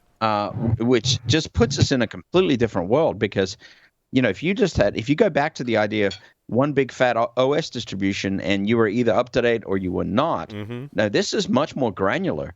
You're actually a Docker image. You've got specific components. You can actually be very targeted at a microservices level. That's a completely different animal. The threat model looks completely different. The entire assessment model looks different. I mean, it's very, very different. And I think that the defense and kind of response aspects of this are really what makes it more secure. Yes, I may have some insecure configurations and components. However, I can very easily build those and test them and make changes and push out a new release in a very, very expedient manner. And I think that's really the strength and power of a CI/CD pipeline and DevOps is now that I've got it in this config, I'm still working to get rid of this curl vulnerability, right? So maybe I'll get there, maybe I won't. But the point you're making, Joff, right, is I have those tools at my disposal to detect and make changes and push something new out. Yeah, you have agility that you never had before. Right. I mean, Now, one thing I remember building Linux images is it was like as you're picking what's in there, it's tempted to do the someday I'll need this, and you just wind up with a crap load of extra junk you never touch. Does this help with that temptation, or does that require personal discipline on your part to just stay to absolutely what you know you need? No, it definitely, it makes it easier for you to do that. I mean, if you're not paying attention to it, you can build gigantic images and include a bunch of stuff you don't need, and some people do that. I don't recommend it because you have that control. And where you run into some issues with that is if you get a little too greedy is how you're removing things, you might break your application, right? So the curl thing is a great example, right? I install curl, and I use it to install stuff at build time. I then have code in my Docker file that removes curl and all of its dependencies. However, if PHP curl has that same dependency, and I'm basically shortcutting or circumventing the apt package management, saying, no, I don't care what you say. I want you to remove all the dependencies for curl. Even if something else depends on it, screw you, because I know what I'm doing. Then when you hit that piece of code in MediaWiki that needed PHP curl and it doesn't work, don't be surprised. So you can't shoot yourself in the foot that way. So I would like, and I know Paul was thinking this, I'm just going to say it for him, go back to the microservices architecture diagram, and you will avoid that way of thinking just by dedicating the right component of your overall solution in the right place in your design. It will fall out naturally that you won't overbuild if you've done your thinking correctly. Correct. And the other thing is it's easy to iterate and test. I mean, okay, I can go make some changes. I can remove some packages and run it and build it and see if it works, right? That doesn't take very long to do that. And it doesn't take very long to reverse that either. Oops, I broke something. Let me put it back, right? Because I'm checking all of my configuration files into Git. So if I screw up, I can always go back, right? This is cool. So some AWS deployment notes, stuff to do first. Many of you that have worked with AWS probably already knew everything that's on the slide. However, I needed to learn the proper way to set up VPCs and all of this stuff. Now, I do want to caution you, and Joff, this goes to the B.A.D.A.S. research in AWS and some of the vulnerabilities you uncovered. You can, and in fact, if you look at Amazon's own getting started guide for ECS and other people's guides to ECS, they're like, just go in and do this and accept the defaults. What that does, that creates a VPC for you, that creates a subnet for you, that sets up all of your rules for you. I don't recommend you do it that way. If you're really going to go all in any cloud provider, spend the time and build out all of your components in the back end. In AWS, that starts with your VPC, right? So I created one specifically to deploy my open source applications. Then that I had really nothing else. So I had to create subnets, internet gateways, route tables, network ACLs, and security groups. And I got it wrong, like a lot, right? So I had to then delete all of those and start over, right? Because sometimes you run into the situation you can't fix it. You got to delete it all and start over until I got it right. And then I reached a point where I couldn't get to anything in my VPC. And my rules were right because you set rules in your security group is where you add your air quotes firewall rules. And I'm like, it's that. I'm like, what? I just forgot to add a default route in my route table, which is funny because people like Marcin was like, I'm getting to know this AWS thing. He's like, but I don't know networking. I'm like, well, I think I know networking. I've done some networking. And I'm like, oh, missing default route. I've been there before, right? Now it's just in the cloud. So same problem, but in your cloud architecture. So make sure you add a default route to your route table. Otherwise, the instances within your VPC won't be able to know how to get back to you when you connect to it. I think there's one other thing you're doing here, but you may not have mentioned. It looks like you're using SSH keys, not passwords, for authentication. Yes. So that's a great point, Lee. I left that out. That is another thing you have to create when you create all this infrastructure in the cloud. You can create multiple. You have to create keys to get into stuff. And some of the things you create in here will say which key do you want authorized to connect to these particular services or instances. Correct. So does that imply then, Paul, that you are using the AWS's, I forgot their Vault solution, but are you storing your private keys in their solution as well? Yeah, I forget where it lives in there. I forgot to put a screenshot of that in here. Okay, well, it's a yes. Yes, it's in AWS. Yeah, the SSH key is in the AWS configuration screen for your key. Is it your key store? So I forget what it's called in AWS. You can store just your public key, but for some stuff you need to have a public-private key pair. Correct. So. Correct. Yeah. Yes. There's the public-private key pair is stored in AWS, and then you download it, and then you do SSH. How long have you been working on this presentation? I did these slides today in about an hour, and I've been working. Oh, okay, but the work before that, working in AWS for probably over a month, maybe. Yeah. Okay. Yeah, is when I started. Cool. So my hack around like getting access to stuff in my VPC, because there's stuff I need to do in there that I don't know how to configure it in a better way right now. Is I'm like, you know what? For now, I'm like, I've got this VPC. I'm like, what would I do in the past? I'm like, I'd put a jump server in there. I'm like, well, shit, this is the cloud. I can spin up a new instance just by doing a few clicks. So I spun up a Debian instance, I stuck it in my VPC, and I'm using that as my jump server. I'm not saying that's the best way to do it. I don't know moving forward if I will stick around with that particular solution. But for right now, for where I'm at in my level of knowledge of AWS, I'm like, that's what I'm going for right now. Obviously, this is a VPC. You can VPN tunnel it back into your network. Likely a much better solution. But I just wanted to have a jump server in there so I could get some stuff done. Specifically, there was database operations and just things that I'm spinning up in my VPC. And I'm like, did I get my network ACLs right? Did I get my routes right? Is it actually listening?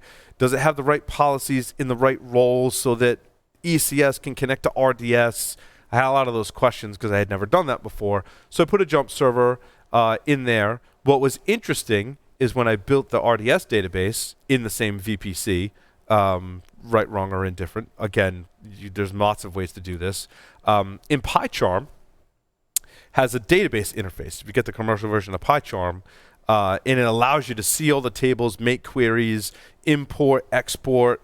If you're working with a lot of databases, especially in production, it makes things go like 10 times faster working with databases. But I'm like, my RDS instance does not have a public IP. I'm like, but I have a jump server. So I go into PyCharm, I give it the credentials to my jump server, and PyCharm automatically uses that as an SSH tunnel and connects to my database, which is pretty awesome. I thought it was pretty cool. Little hack for now. Obviously, there's better ways. Hey, Paul, so all this aside, right, you've done a lot of Amazon work, but if for average developer that does not want to spend the money, could they spin up their own, Linux box on their own ESX server and just do all this stuff local? Yeah, it's actually, it was easier for me, right, because I'm still learning the AWS stuff, but if you're doing containerizing, I hate using it as a verb, but if you're containerizing an application that you've written or an open source application and you just want to run it locally, you can certainly use Docker Compose. I would probably recommend doing your own Kubernetes and running it locally. The reason I didn't do Kubernetes in AWS's cloud is because it's a separate app that isn't tied into hardly anything in AWS's cloud. So you really can't use most of the features in AWS if you're using Amazon's hosted Kubernetes. If I were to do it locally, Joff, I would probably script some stuff with Python, maybe Ansible using Docker Compose, or doing my own Kubernetes deployment locally. Is there an Amazon equivalent to Kubernetes that does work? It's ECS, is what they built as kind of a competitive type product. But they put Kubernetes out there just to frustrate you? Just to make people happy. Okay. I mean, I guess if you do need to host Kubernetes and you don't need a bunch of AWS services, you could do that. Gotcha. So it'd be a fun talk, which I'm giving myself things to do here, to take a local deployment that you've got and talk about how do I take my local deployment and then scale it out into AWS using those features. Oh, and when you use that word scalable, Joff, I haven't even scratched the surface between load balancers.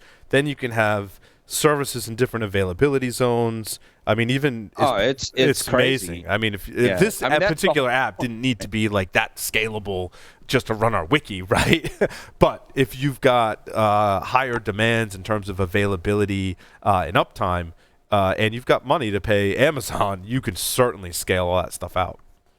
I am interested. I have got some artificial intelligence code that I may turn that into a presentation. The other thing that was interesting in AWS was roles, right? By default, when ECS runs, the default role that it takes on inside of AWS is this ECS task execution role.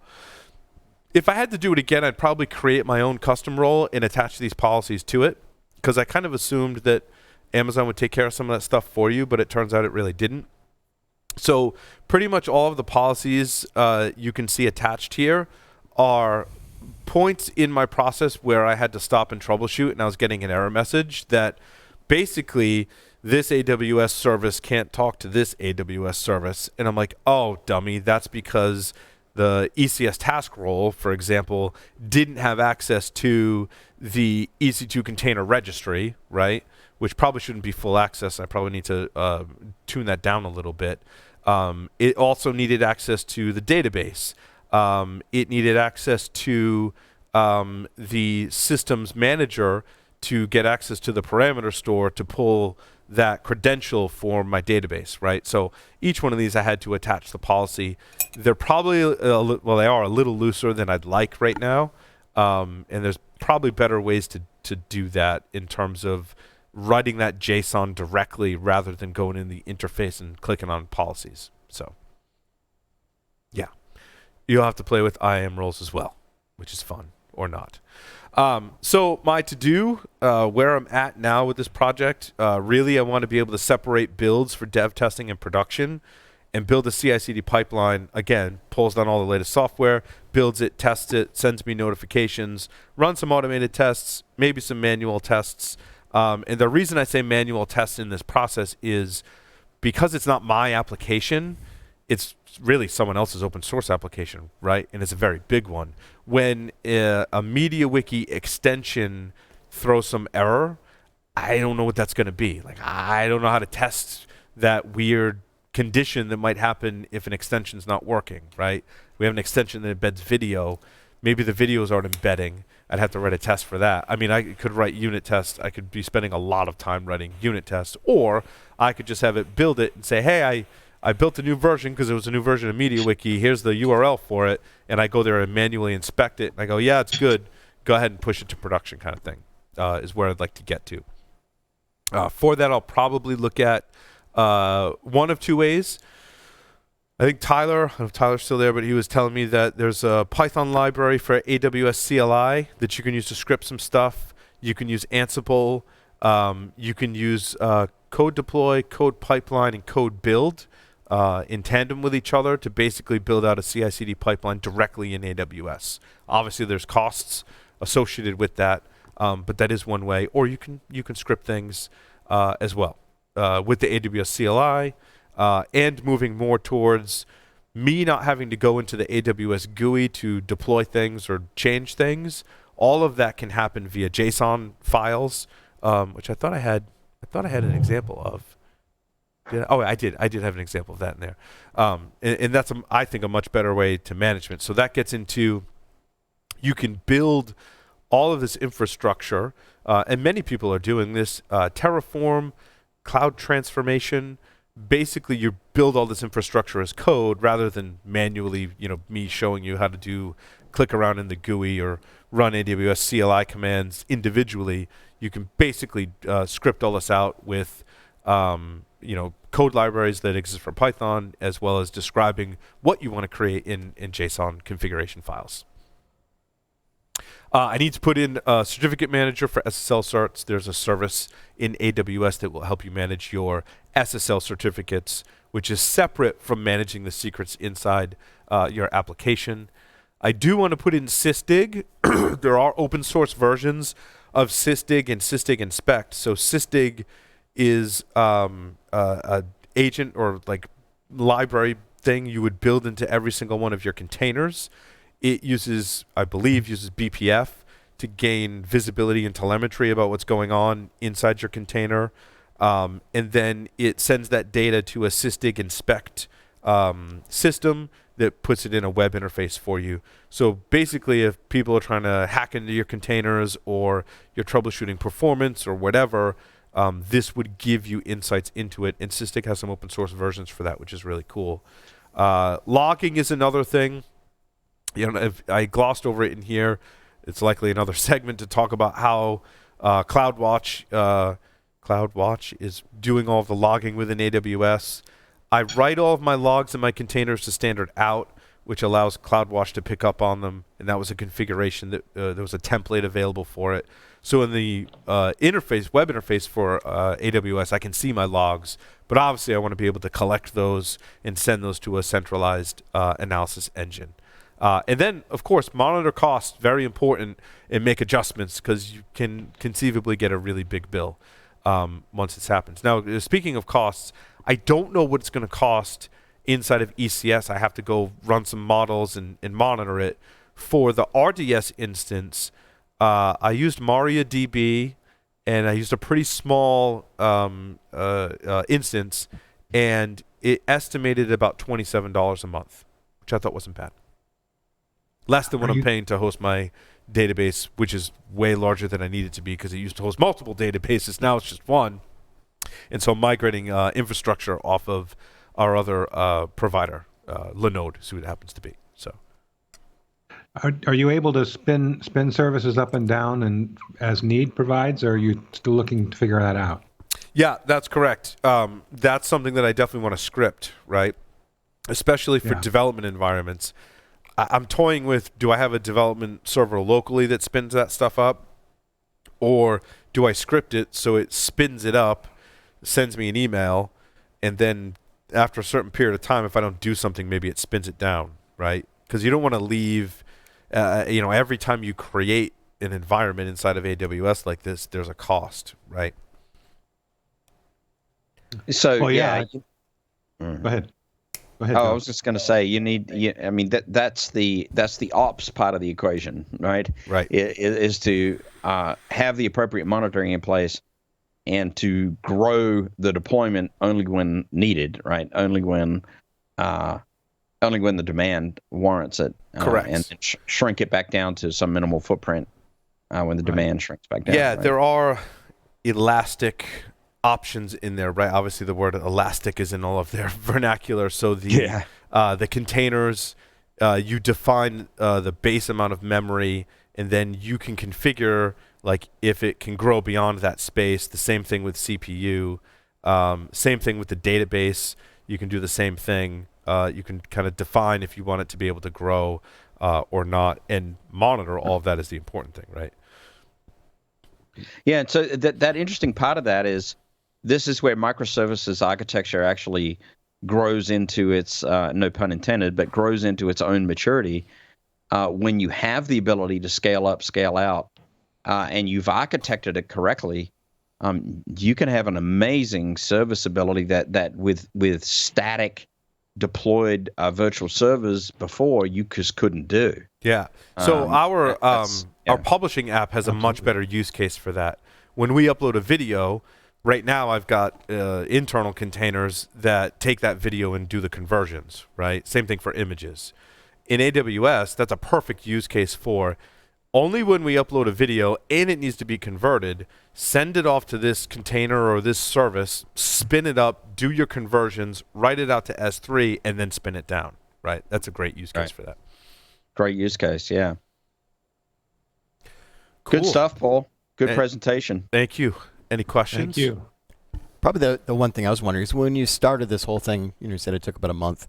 What was your prior experience with AWS? Was it you had never logged into AWS before, or you had? No, I did have some experience. So I had labs at previous jobs that were in AWS. I had a developer that just one day woke up and put our database for our production publishing app in RDS. So I had to learn that component, especially after that person left. I went to a different job, right? So I've done other types of those things in AWS. I experimented with S3, but again, it was like very small pockets of like, I have to do this for this task and just work my way through this thing, right? It was never, I want to take this multi-component application that is running in production today and build a production-ready environment in AWS where it's not in AWS today. So this will run our wiki. When you go to wiki.securityweekly.com, it'll be running on this infrastructure in the next month or so, I would imagine, that I'll spin down everything I've got in Linode and move it all over into AWS.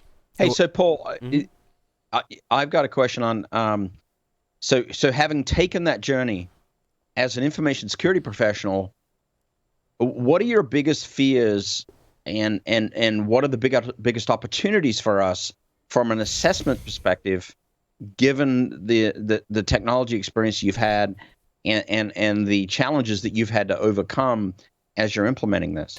It's a great question, Joff. One, I would say it's the kind of permissions inside of AWS that are just different, right? Like, I've been doing networking and systems, I'm old now, for a while. And I get into AWS and I'm like, how do I do that and make that talk to that? And then, as we know, you err on the side of, well, just make it wide open. And my fear is those going into AWS, especially for the first time and building out their infrastructure, have it kind of loose and open to get it to work, and it's going to take multiple iterations. In fact, Marcin, our developer, said that to me today. He's like, you're like, final. I laid out like 3 phases. He's like, phase 4 is you going back in and then applying more security configuration to what you've already done based on what you've learned. I'm like, you're absolutely right. Sounds like you're because it's hard to do that the first time through. Sounds like you're putting in any rules. Hopefully not. Hopefully not. I mean, I did attach certain policies to my role. I did specifically write firewall rules in the, or air quotes, firewall rules in my subnet group. Subnet group, I think, is where you do that in AWS. It was on one of your slides where you put them. Yeah, I didn't put what the firewall rules were, but yeah, you still have to write firewall rules. Right. So that's a concern, Joff, is just the way you do that initial architecture is kind of scary, right? And all of the different permissions. The other thing is, whether you're doing the first time or it's growing, is if you use a cookie cutter like Elastic Beanstalk or Lightsail or these other services that are basically trying to make it so you don't have to do everything that I did to configure, they're trying to make it easy. They open up all kinds of things by default. Even I looked at the database migration service as an example, and it was like basically you tell me where your source is, you give me the IP address and a port and some credentials, and I'll pull that database in to a replication instance, and then I'll make that available in your VPC. And it started, when I did that, opening up all these rules automatically. I'm like, whoa, wait. I spent time making sure this was supposed to be a certain way. So that's my other concern, is that as Amazon tries to make services easier to use so they can make more money, and I mean, they should be easier to use, in the background, they're opening things up that could present security issues. And so how do you feel about the control plane as well? I mean, Kubernetes is growing by leaps and bounds. And, my gut sense is that Kubernetes exposes the control plane directly out to the internet and has to be secured appropriately. Have you investigated that? Do you feel confident about putting a Kubernetes control plane layer over the top of these sorts of deployments? That would be interesting. I've not really looked into Kubernetes or done the security research. I know Jay Beal has done a lot of research into the Kubernetes security, others as well. I have not yet. Certainly something I want to play around with. When it comes to managing secrets, I know in Kubernetes, it like base64 encodes them or something wonky like that. I was like, that's not secure, and there's other issues. But I think Kubernetes is a similar kind of thing. Once you know it and you've tested it and you're more mature, you can create a resilient Kubernetes cluster in orchestration, right? But it's going to take you time to get there. Did that answer your question or not? I'm not sure. Yeah, no, I think it does. I'm in the same boat. I'd like to spend a considerable amount of time with it when I have some time. Anyway, that's a whole different right. problem. But my gut tells me that sort of your data processing plane and microservices architecture and Docker is one thing, and it has its own challenges. Your control plane being in software and orchestration potentially has bigger challenges to be overcome in terms of securing it, because it's the control, right? You want to make sure you get it right at both layers, and it'd be almost worse to get it wrong at the control plane, because that would obviate everything that you might have done at the data plane. Yeah, it would negate all of those rules and policies that I'm putting in place, right? Yeah. Which is kind of scary. The other thing, too, which is really the same thing. So I've done this in containers, largely because I pretty much had to, right? I mean, I couldn't see taking a PHP application and trying to find an Amazon service that would like run it for me and basically extrapolate away all of the container level. And it's like in the background for Lambda and these other services, they're running containers. But there's security and control kind of trade-offs, right? I did this in containers.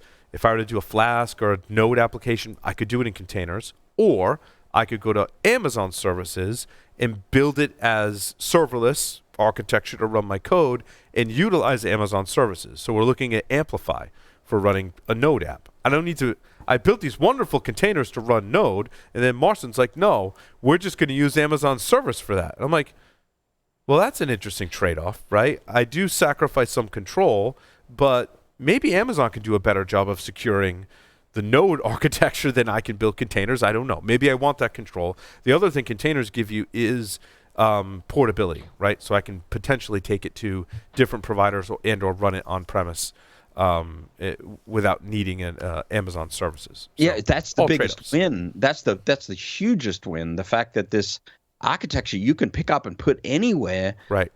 Potentially, I mean, maybe I'm an idealist, but I am very optimistic about the industry right now with this architecture in place. We've finally grown up to a point where we can treat these things as plug-in modules that do specific application layer tasks. We never had that before. It's a beautiful thing. I'm very excited. Me too.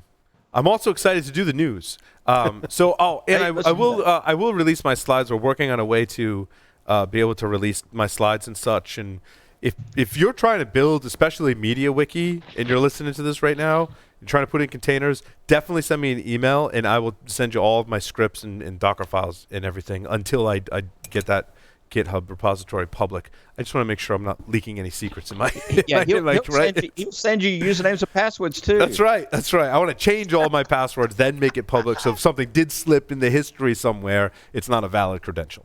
So. What's critically important for me is that I fill up my drink right now. Yes. Yep. Let's do that and cover the news. Take a short break and come back.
Are you an enterprise dissatisfied with overpriced analytics software that can't keep up with modern data? If so, then GravWell is the solution for you. GravWell is an unstructured data analytics platform for enterprises who demand total data visibility across their network. GravWell lets your security team go beyond the SIM and fuse data sources to correlate and answer questions you didn't know needed to be asked. Go to gravwell.io/Security Weekly for an unlimited data trial and gain uncompromising visibility today. Welcome back, everyone, to Paul's Security Weekly. Make sure you attend RSA Conference February 24th through the 28th this year. securityweekly.com/RSAC 2020. We got a discount code for you if you'd like to sponsor an on-site interview, or we're doing live shows from RSA. If you'd like to sponsor a segment on there, please go to securityweekly.com/RSAC 2020. Our discount code will save you $150 off if you are attending. That's a disco code? Wow. Is there a colored ball? Did I say disco code? Yeah, I said? you did. Yeah, I heard disco code. Well, come to our in Broadcast Alley, and we'll have a disco. How about that? We're going to have a disco We have a ball. strobe light and everything. The strobe light and everything. Yeah. Now on to the security news for this week. Actually, segueing off our little conversation during the break, a Russian disinformation is an ongoing problem, according to the FBI chief. No. No way. I thought we were talking Say the it, news so. stories. Right? But so I don't understand what the call to action here is. Is it just stating the obvious?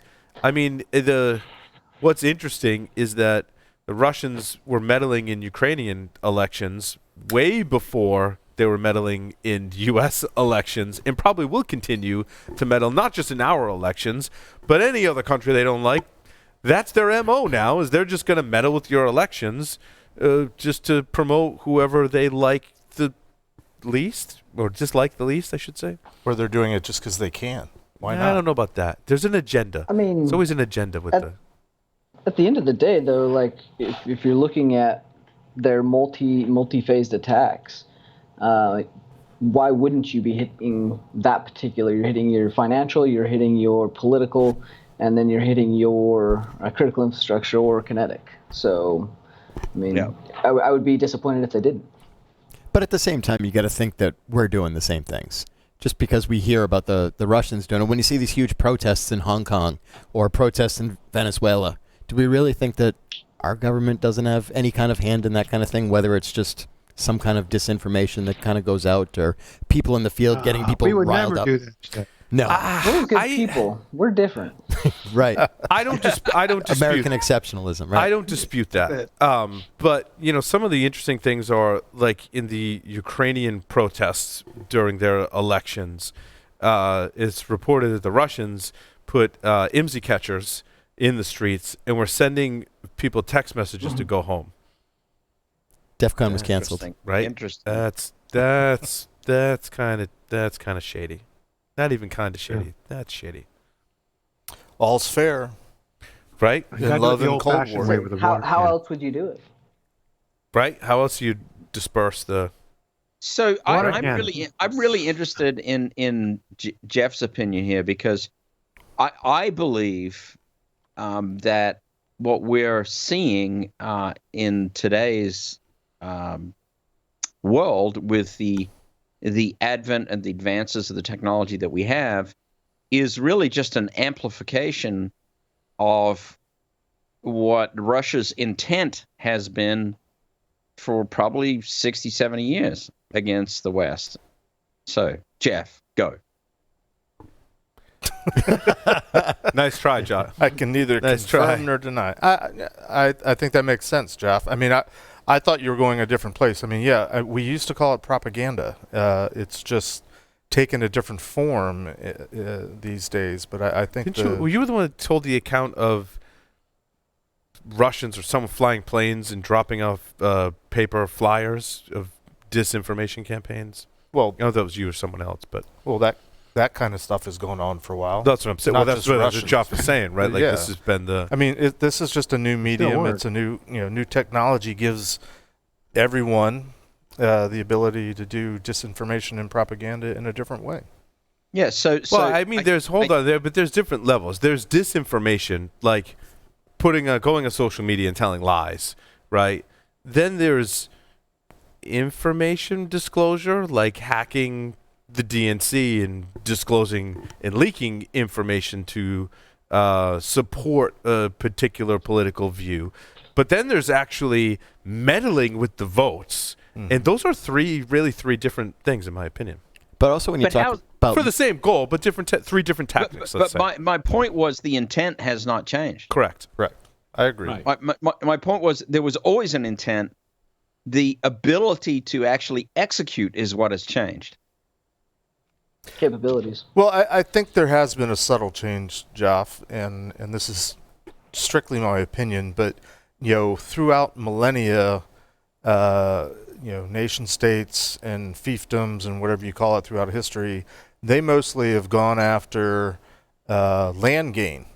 The way you increased your wealth and increased your power is by increasing your geography, often to get mineral resources and things like that. So I don't see necessarily wholesale border changes these days, but from an economic perspective, going after economic resources, the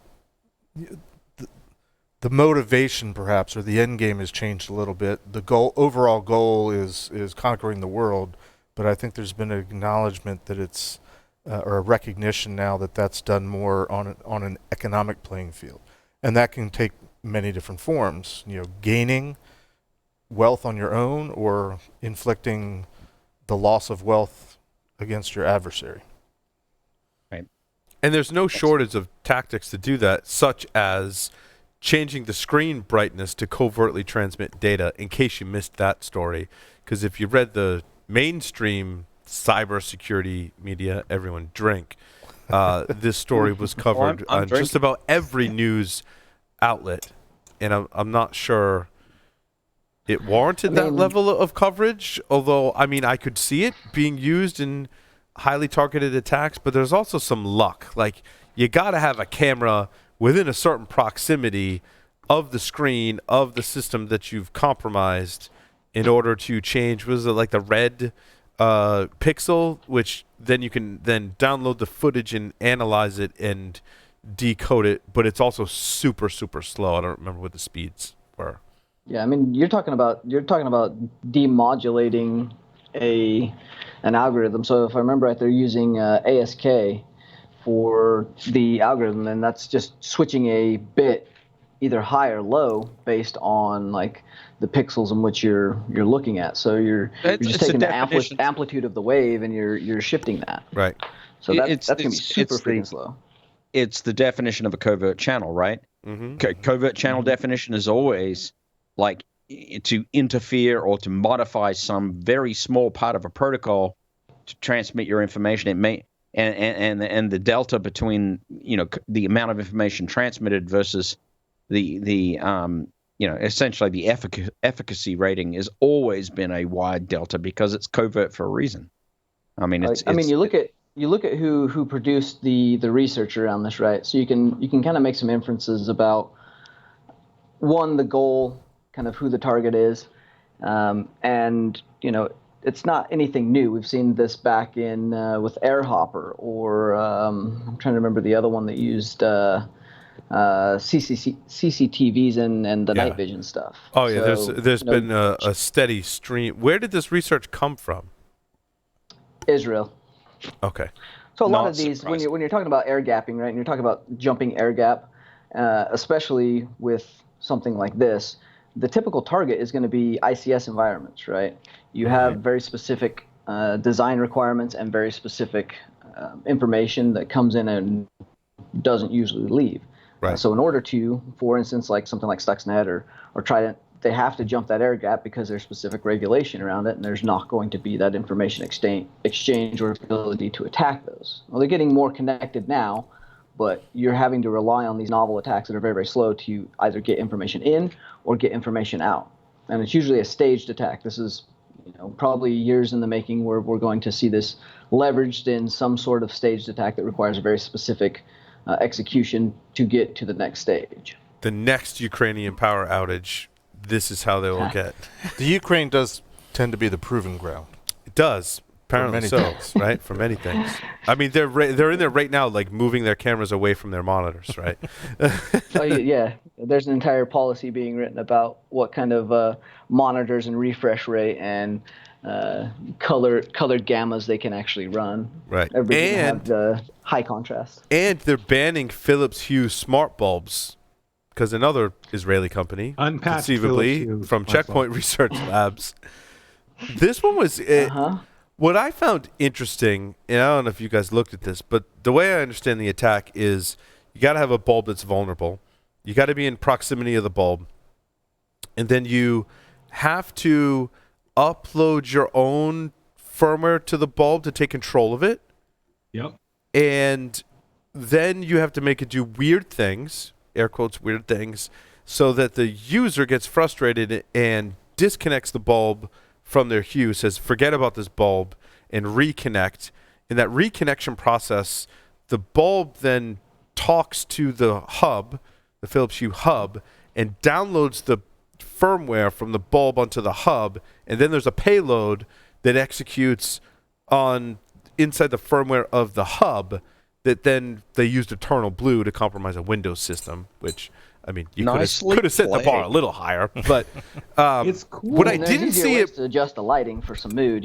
Maybe you don't even need the lighting. I don't know, but my thing that is pretty novel. Yeah, why wasn't it persistent access to the Hue hub that creates a command and control channel? So then I want to be able to upload any payload and spray it out to the network. I don't know if there's limitations in this particular attack so that it could only execute something once.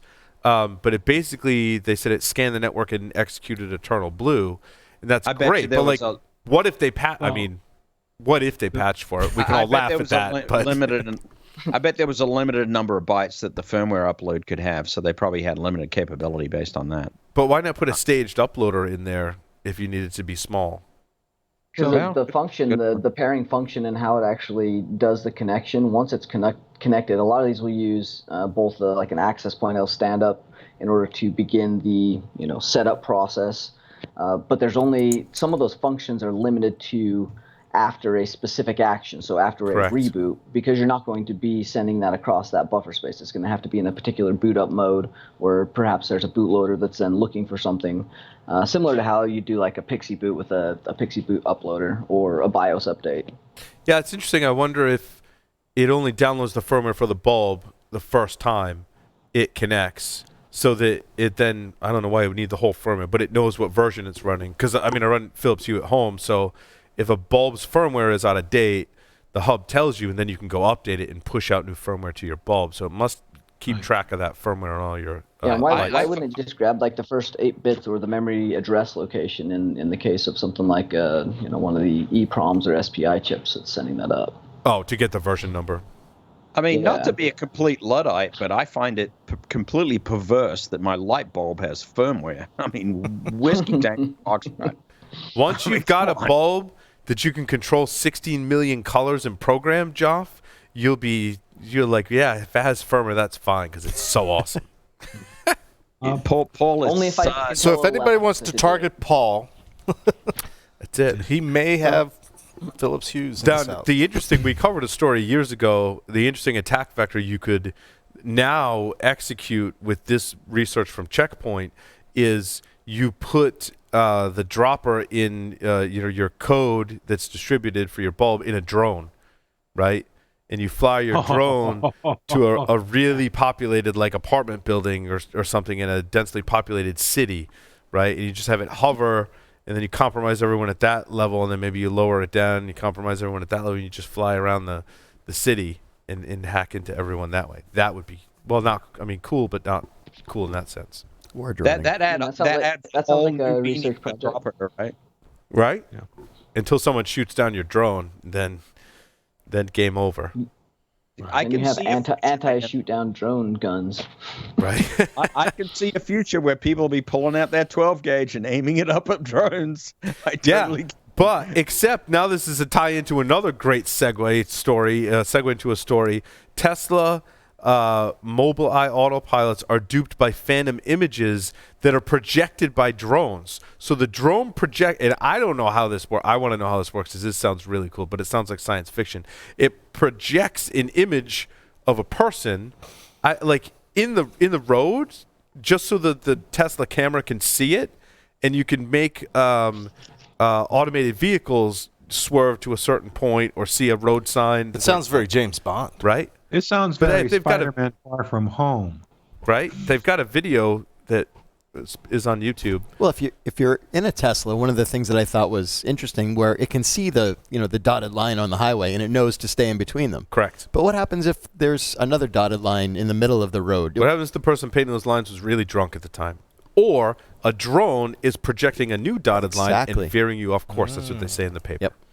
Towards the president's motorcade. They're relying very, very heavily around, you're going to drink, but they're relying heavily around some ML and algorithms in which they've programmed those decision-making and understanding of what a line looks like, what a road looks like, what an image looks like, and then depending on the type of cameras, right, like we know from being able to spoof Face ID stuff, if you're using a 2D camera, perhaps, and not some of the more depth perceptive IR cameras, then you're going to run into some troubles like this. Obviously, there's reasons for doing that when you're taking in a large amount of data and trying to parse it, and you're looking for specific things. But obviously, this would be where an image is going to fool something, regardless of how it's projected to the camera.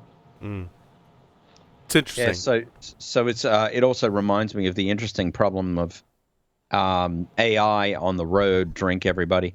But you look at automated driving vehicles, and their biggest problem is not the fact that they don't have the capability of being able to detect objects and do the right things. Their biggest problem is that humans are unpredictable. And that in an environment where things do not act the way they ought to act, they're never going to actually be able to develop sophisticated enough algorithms to actually deal with it. Now, if the entire road system becomes completely AI-driven, all of the algorithms will be simplified and everything will be beautiful, except when you have a drone projecting the image of a human on the road.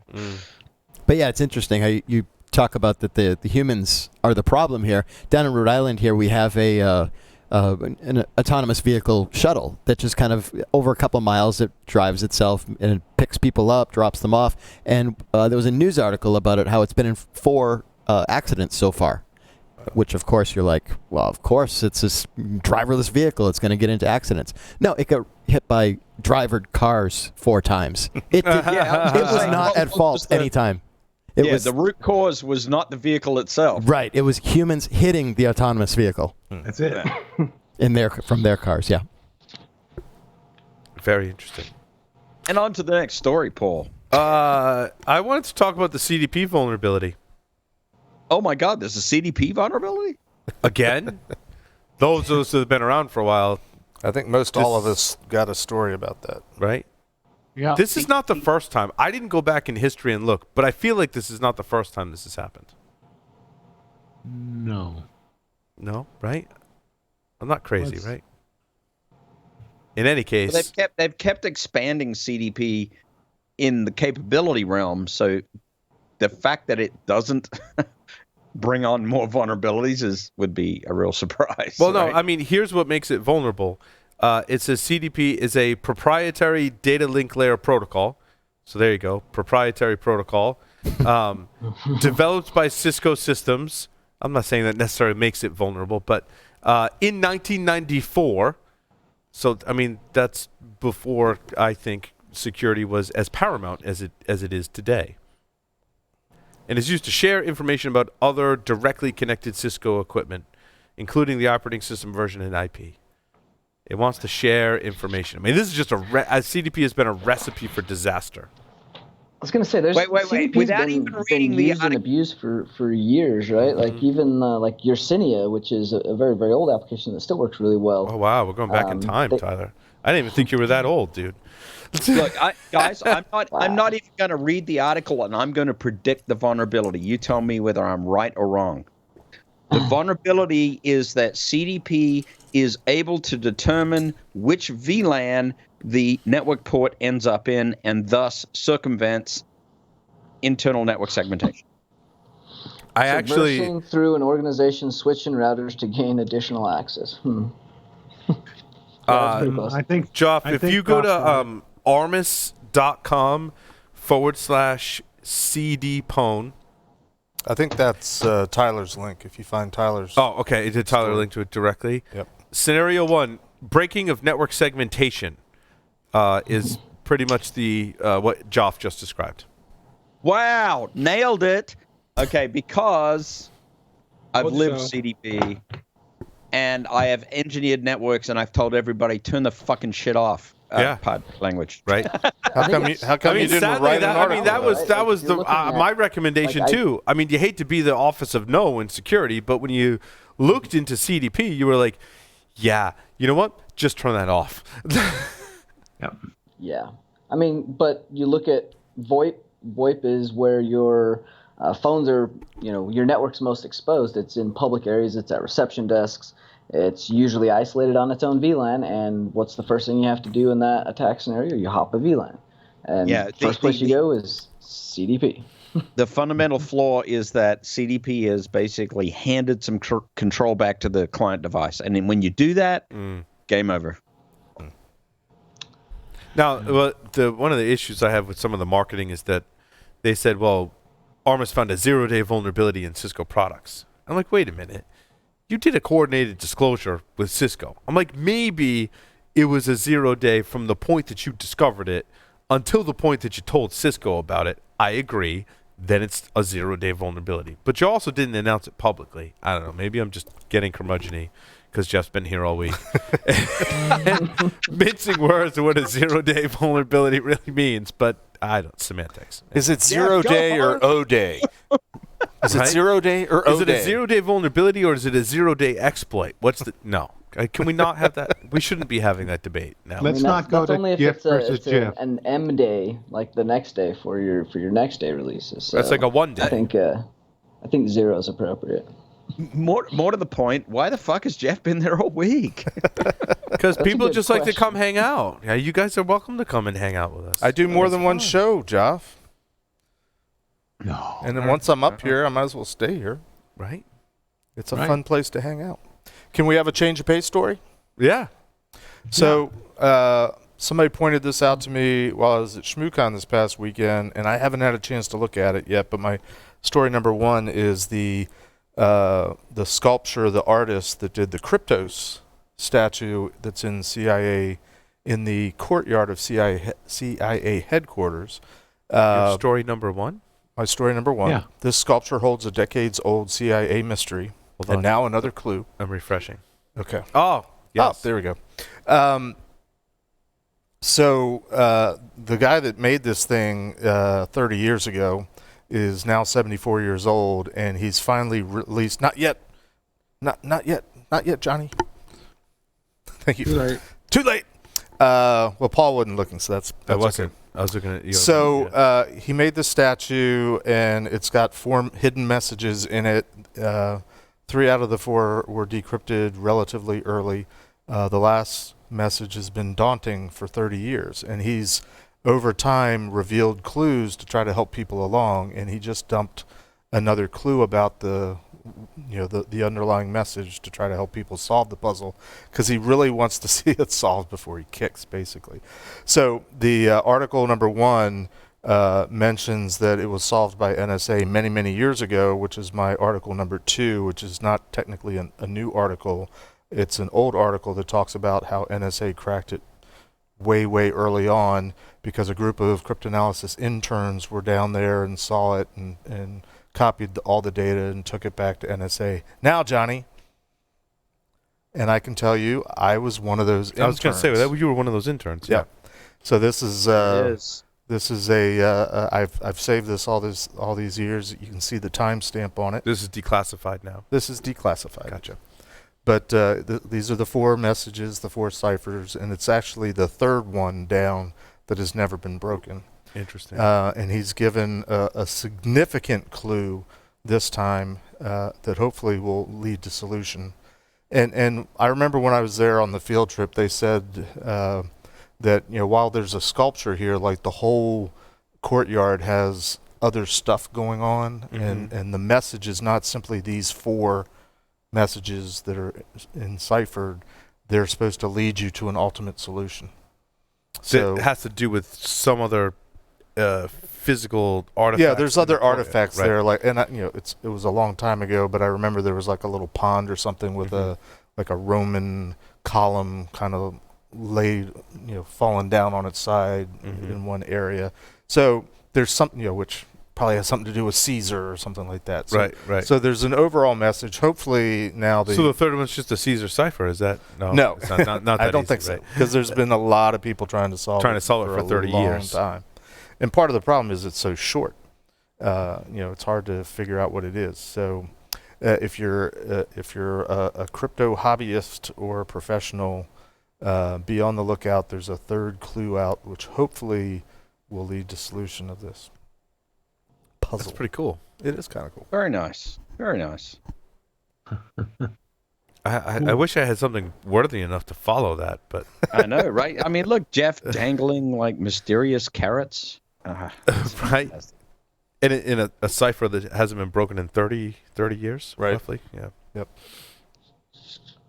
Oh, we could go sort of down the Captain Obvious gutter path with the Ashley Madison breach data is now being used for extortion. Who didn't see that? That's a good segue. That's a good segue. Who would have known? Who would have known? Surprised it took them that long. Well, yeah. I mean, I would think that would have happened a lot faster. I thought it already was happening. There were cases of nice that, right? This is apparently a mass and kind of strategic use of this data by a different group. So I guess someone realized that there's still value there. Mm-hmm. And by the way, my story number 7 is kind of a lightweight one, but I was thinking about how many times we get asked for help on security. And here's an article that basically lists 5 simple things on the home router setup that will reduce the likelihood of compromise. I mean, they're not super sophisticated. They're things like, making sure you're using strong encryption for your Wi-Fi. You don't have it open. A few other things. Password. Yeah. But I just was thinking about how many times people ask us, what can I do to be better? And I'm thinking, well, here's a reference. Use it. Do these things. You'll be a good step up. And they're nicely explained. They're not, they back off on the geek speak, which I'm guilty of going way too deep into and losing people. I know none of the rest of you are. It'll be nice when we reach a point where we don't have to have articles like this, where people have to actually get in and secure their own routers and devices. Yeah. Good luck with that. Right? Well, some of the things I was reading the manual on MiFi access point they wanted approved for purchase, and it read like they weren't configuring it secure by default. You had to turn it on. I'm like, what the hell? Why is that not? Why don't they pick the secure options to begin with? They're giving the users a password. They don't have to worry about the fact it's WPA2 or not. Because it's too hard to use. Yeah, I guess. I'm just saying, why don't the vendors start there? Because of compatibility with older cards, right? And then it doesn't work, and then they're calling support. Yep. Hey, Paul, I know you mentioned this. Are we going to talk about sabotaging with ransomware? That's what I was going to say. really? Paul, this was near and dear to your heart. Wait, before you leave that topic, I actually want to do a little bit of a plug. I wrote a blog for Black Hills some time ago called 10 Ways to Protect Your Online Digital Life. This was published in 2016. But frankly, it's 10 generalistic ways that you can make your online digital life better. And I think it's still got relevance, today and hopefully further forward, right? So, check it out. You should add the link to the wiki, Jeff. I just threw it in the Slack, so if somebody could add that. Oh, there it is. Link Yeah. to the wiki. I'll add it. Well, you're doing your best Tyler imitation now. Yeah. I can't do the stories myself. Let me give you 18 stories. One of the things, before we keep going, one of the things that we struggle with at Black Hills often is that people think that when we write a blog, we need to make it really leet and really technical. And I came up with this one, and I actually called up John. I said, look, I'm going to do something that's really generic. It is not leet. It is not technical. It is basically advice to the public. This is what you ought to be doing. And I think it's got traction. And it's still, they're just general recommendations about your online digital life. And it's useful stuff. Cool. Oh, I sabotaged my boss with ransomware. That's the one that I got from the dark web. In the don't try this at home department. Do not try this at home. So some of my questions is, and I didn't research the person, but like I hope this person knew what they were doing. Like if Tyler or any one of us said like I'm going to sabotage my boss with ransomware, I mean you folks would know that, you know, pretty much most of the things you get from the dark web or malware you get from anywhere could likely have a backdoor. Any of these kits. I mean, the research that we've covered over the years and what we've experienced is when you get any kind of kit like this for ransomware or web shells or whatever, botnets, whatever it is usually backdoored by the author in most cases. So when this person who is writing an article in a very journalistic sense, and I forget where this came, Bloomberg, right? And says, I'm going to go get some ransomware from the dark web, and then I'm going to ransomware my boss. Like, there's a lot of ways this can go really, really bad. One, could be backdoored. Two, what if it does work and you don't have the key? Then what do you do, right?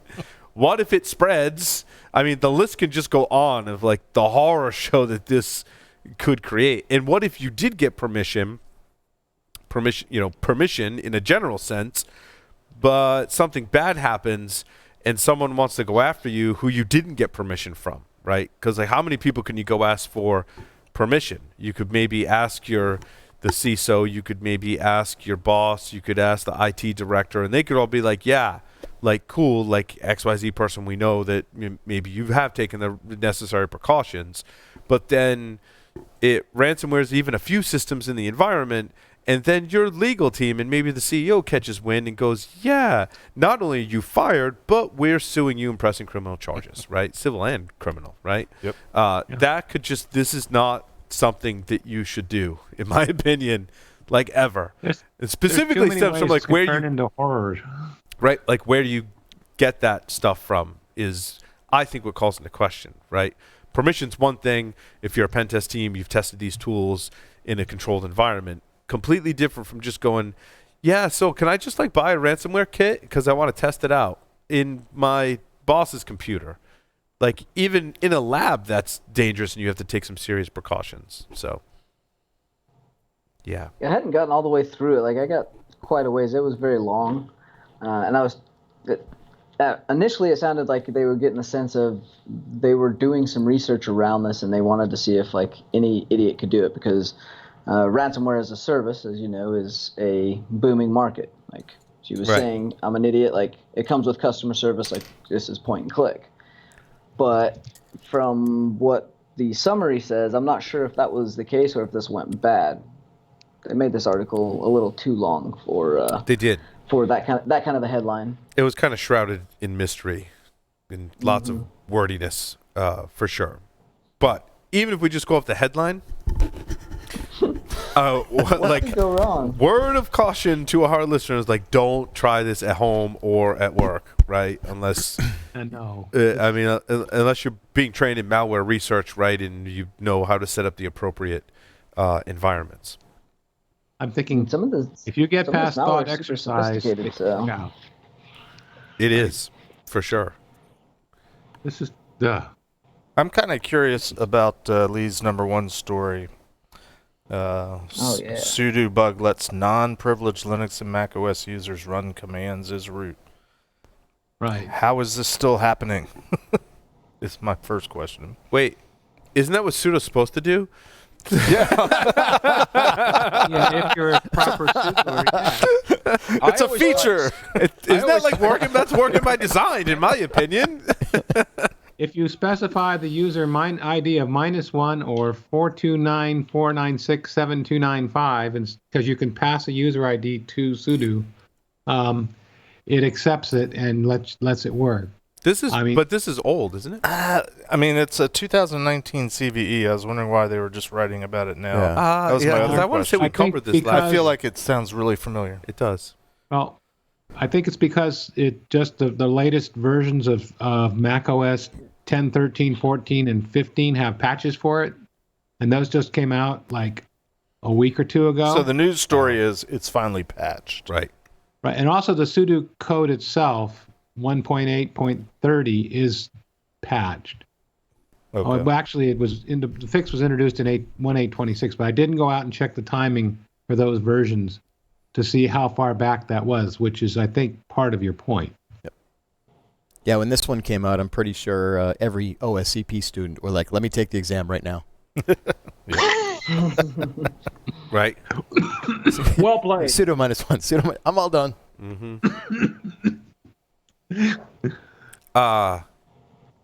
The Iowa Caucus buggy app. Yes. As soon as I caught wind of this, I'm like, no, it's hackers. And they're like, no, they trace it back to like buggy software. I'm like, no, it was hackers. People say that at first, and then they find out it was hackers. Or even the other direction where they said that it wasn't hacked, it just didn't work. I'm like, but that's a denial of service. How do you know that's not hackers? But the other question that I had about the article, and let me ask you this. Well, let me ask you this. Okay. What is the context, the Iowa caucus? What's going on here with the voting and the app and all that stuff? Oh, so what happened this past Monday night was they had the Iowa caucus's primary election kind of thing in Iowa.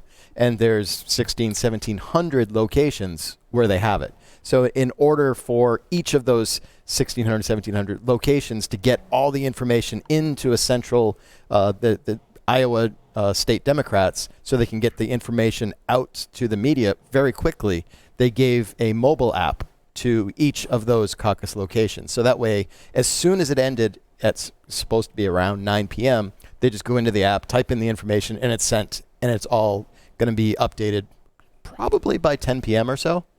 Didn't work. Except it didn't work. Gotcha. Right. Didn't work for a number of reasons. And when they announced it, they spent a whole lot of spin on the capturing of stuff with a photograph or paper records to back up the application. And when I was reading about this, one of the things I kept seeing is it was too hard to install and too hard to use, so people gave up. In addition to that, they didn't do any training for people and didn't think of the idea that somebody might not have a smartphone. Yikes. No. Well, and there was other layers to it because apparently if they couldn't get the app to work, they were supposed to call into a number to report. And somehow that number was published and was put out saying, hey, everybody, if you want to screw things up, call this number. So they were getting DOSed by not even the being able to opposing get party was calling that number, perhaps. Well, plus when Well, that's the article the headline. Okay, it was. Yeah. Can we say perfect I don't know if storm? it's true or not, but yeah, and then when the app stopped working, they had 1,600 people trying to call that number that wasn't expected to be used very much. Right. And the app was written by a company called Shadow. the Shadow Corporation. And interesting. But what? I think it'd be interesting to find out who owns Shadow. A friend of mine was vehemently insisting it was owned by Clintons. Yeah. I didn't research it, but I'm wondering, No, was that why they're doing security by obscurity to keep that potential questionable ownership under wraps, whoever it is?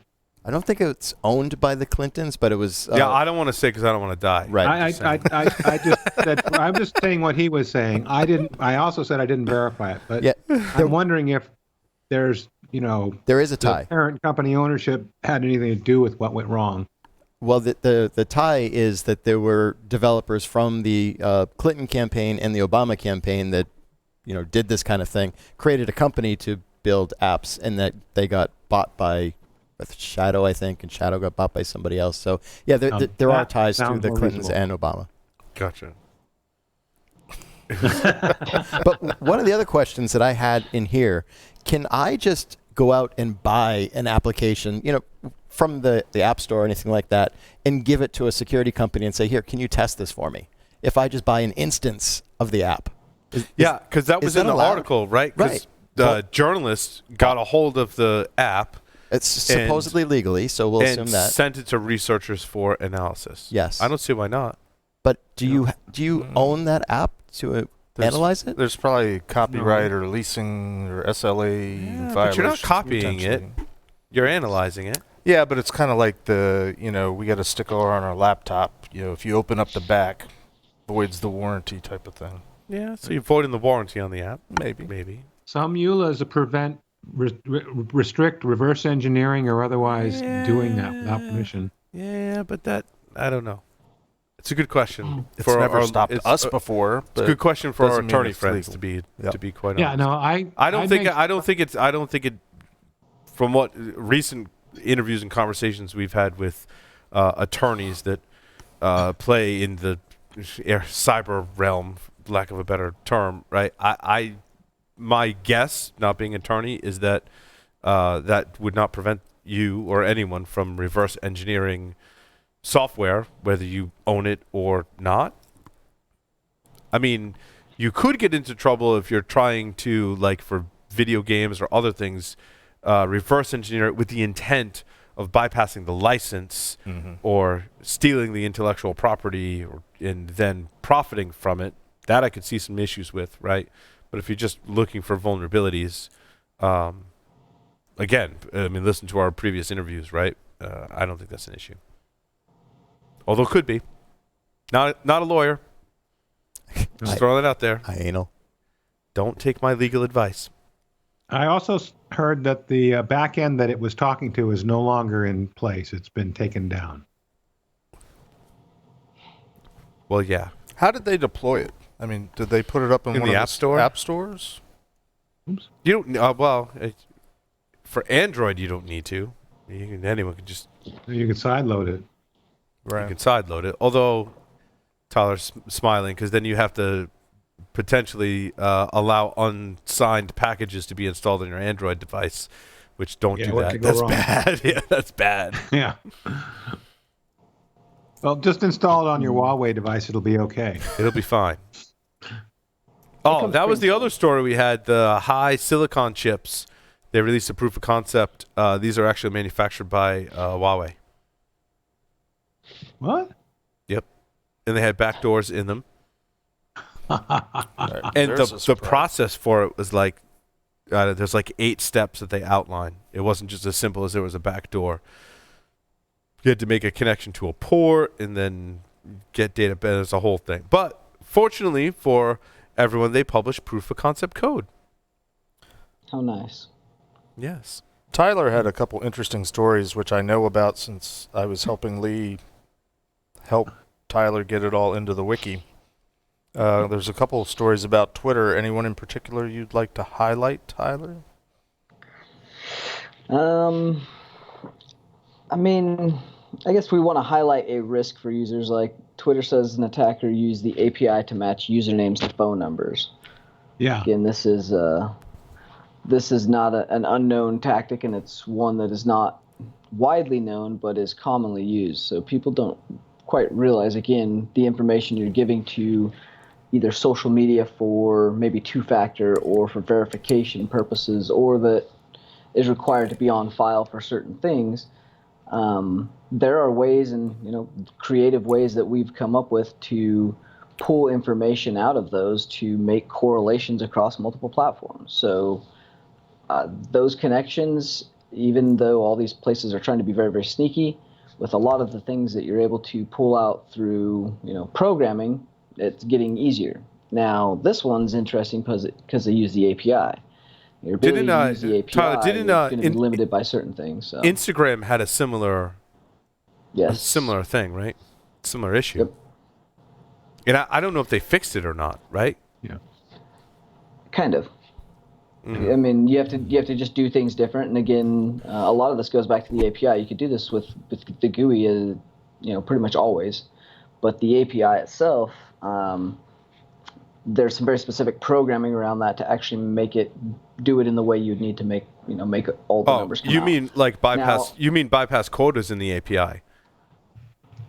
That's one real big piece. Or maybe they're paying for quotas. Maybe there's some kind of an ad data or ad network that has the ability to query things at a high volume. Interesting. But yeah, typically quotas those don't. I mean, programmatically, it like in YouTube. Don't listen to this, but programmatically you can get around quotas, right? Yep. And the quota. I mean, if it's tied to your key, that's different because you can change IP addresses all day long. But those queries that are tied back to your key, then you've got to program very differently around that. What I like when you my friend Bob steps outside the APIs and just does scraping is then it's tied to an IP address, and we know how to rotate those pretty easily. Actually, I think we've talked about it. When you spin up a Lambda, function, it gets a new IP address every time, potentially. Yeah. Yeah, it's interesting because the phone number piece is typically when you do that, the phone number piece, in a couple different ways that you're doing it, is only providing a certain set of numbers and the rest of it's obfuscated. The way that they were doing with this is leveraging the friend piece where you could have, I think it was people could find you based on a phone number and not just like your name or user account. And so, if you had parts of a phone number, you could correlate those particular pieces based on your privacy settings. So from the API, obviously, they were able to do a few additional things with that, and that sucks because that means there's a ton of phone numbers they got, or Twitter's probably going to close this nice little loophole here. Well, in Twitter, I believe is the one, it makes you have a unique phone number for every account. It does. Yes, it does. Yes. I know because I've had to spin up Google Voice numbers for different Twitter accounts. But the way it was exploited was there's an option setting where you can say, allow people who know my phone number to discover my Twitter account. So it was exposing the phone number. And you could turn that off. And I believe Twitter has fixed it, but you had to set the setting to enable it, and I believe it was only available on Android. It's still, that doesn't make it any better. I mean, I'm curious if that ties any of that research or any of that activity was tied around the Super Bowl stuff that came out for Twitter. Yeah. I hadn't finished reading that article, but I'm still not sure what they like. Either someone saved up a whole bunch of Twitter accounts and like hacked them all at once and have been saving them to do this one thing, or I don't know. That leads a lot of questions. If the NFL Network's been like compromised for that long and they've been sitting on them just waiting for the Super Bowl, like, all right, that I can see should that, though. narrow it down to who's behind that. There's not that many people with motivation for that. Probably somebody from the Patriots organization. So I was going to say Russia, but the accounts, when the accounts were discovered, the reason they were accessed is because the security wasn't set up right on them to begin with, and the fix was simply to, enable two-factor or do some of the basic security things, and they were no longer compromised. The question is, why these guys are making millions? People do this to begin with? They have social media like experts. Right, you're going the same place I'm going, Tyler. We thought they had expert advice, right? Well, whether they took it or not, it's a different thing. I mean, if they don't have expert advice, like, reach out to the experts here. We would all love some football tickets, and we would provide some expertise at a very reasonable rate for you. Absolutely. I'll second that. Take note, any other professional teams and or sports. Yes. Mine are limited to New England, but, Oh, Paul. You and those Patriots. Come on. I didn't say all New England sports teams. Support my teams. That makes it better. Right? I support my teams. What is the Charming Kitten Hackers? I saw this headline, but I admittedly did not dig into them. Because your headline says impersonates journalists in phishing attacks. My headline, I thought, said something slightly different, but if I added that story Yours said something different? Iranian hackers targeting journalists in new phishing campaign. Impersonating a New York Times journalist The phishing attacks are the work of Charming Kitten, also known as Phosphorus, APT-35, or Ajax Security Time. Yeah. I mean, there's nothing novel in here, and the fact that they're like calling this out as, social engineering as a journalist, like I'm still trying to figure out like what the point of the article was, other than they seen a phishing attack, a specific one, and then they reported it. Yeah, everything in here is very, very common. But were they trying to phish journalists by impersonating other journalists, or were they trying to phish other people by impersonating journalists, or both? This one, the target for this one was phishing journalists from journalists. I gotcha. So, and apparently it may have worked if they hadn't have slipped up and put their current employment at one of the journalist place where they were claiming to be from. Oh, and someone checked, basically. Yeah, so they got the pretext off. But yeah, reading through it, there wasn't anything interesting in it other than the fact that, I'm not sure why they don't think this would be always a thing. This is a half-ass pretext and kind of some sloppy social engineering, to be honest. But journalists are going to be one of the first places to be targeted because they're always getting into all of the skeletons and dirt in the closet. If you want to break a story or have intel on something, where are you going after? So I'm not sure what the point of the story was. Other than they're trying to link it to APT. Great. It's the Iranians. Yeah, we know they're after us. Yes. Google had an interesting, I don't know if this was a vulnerability necessarily, but it was certainly a bug that if you use Google's takeout service, and it has nothing to do with food delivery, you can basically recover all of your data from one or more specific Google services and download that in one big lump sum. That sounds like a good idea. I don't know if you can do that with all of your YouTube videos. I don't remember because I remember trying it. You can put it under the GDPR stuff. GDPR, GDPR definitely fuels. Some of this. Yeah, that one. I think they had to make that part of the full export suite, and there's a whole setting. That's why sometimes they say it takes this can take up to 30 days or something to pull your data back. Oh, I've actually pulled my data back once to see what was in there. So they did add that because that goes back to our previous conversation about writing scrapers and avoiding any kind of filters. In any case, YouTube, don't be listening. But this particular bug is, I did a Google takeout of maybe my Google Docs or any Google service, and lo and behold, I got someone else's videos in my takeout. Oops. And they're not really saying how many records, which is another interesting. They're being fairly. Looks like they're trying to downplay this one quite a bit, and maybe it wasn't serious. But you think about getting someone else's photos, especially a large amount of them. If you're doing a takeout, you're doing a comprehensive pool usually. That could be either incriminating evidence. That could be private. That seems like a lawsuit waiting to happen. Somebody do the math. What's 0.01 of 1 billion? Now, correct me if I'm wrong, though. Google Takeout does not have an API that's open to the public. Like the last time I looked, you had to physically log in and access the Takeout service. There was no publicly accessible or documented API for Google Takeout, as far as I can remember. All right, I did the math. It's 10 million. Right. That's a lot of people. It's a lot. Yeah, it's a lot of people, a lot of data. But it's small. It's only 0.01% of our users. Right.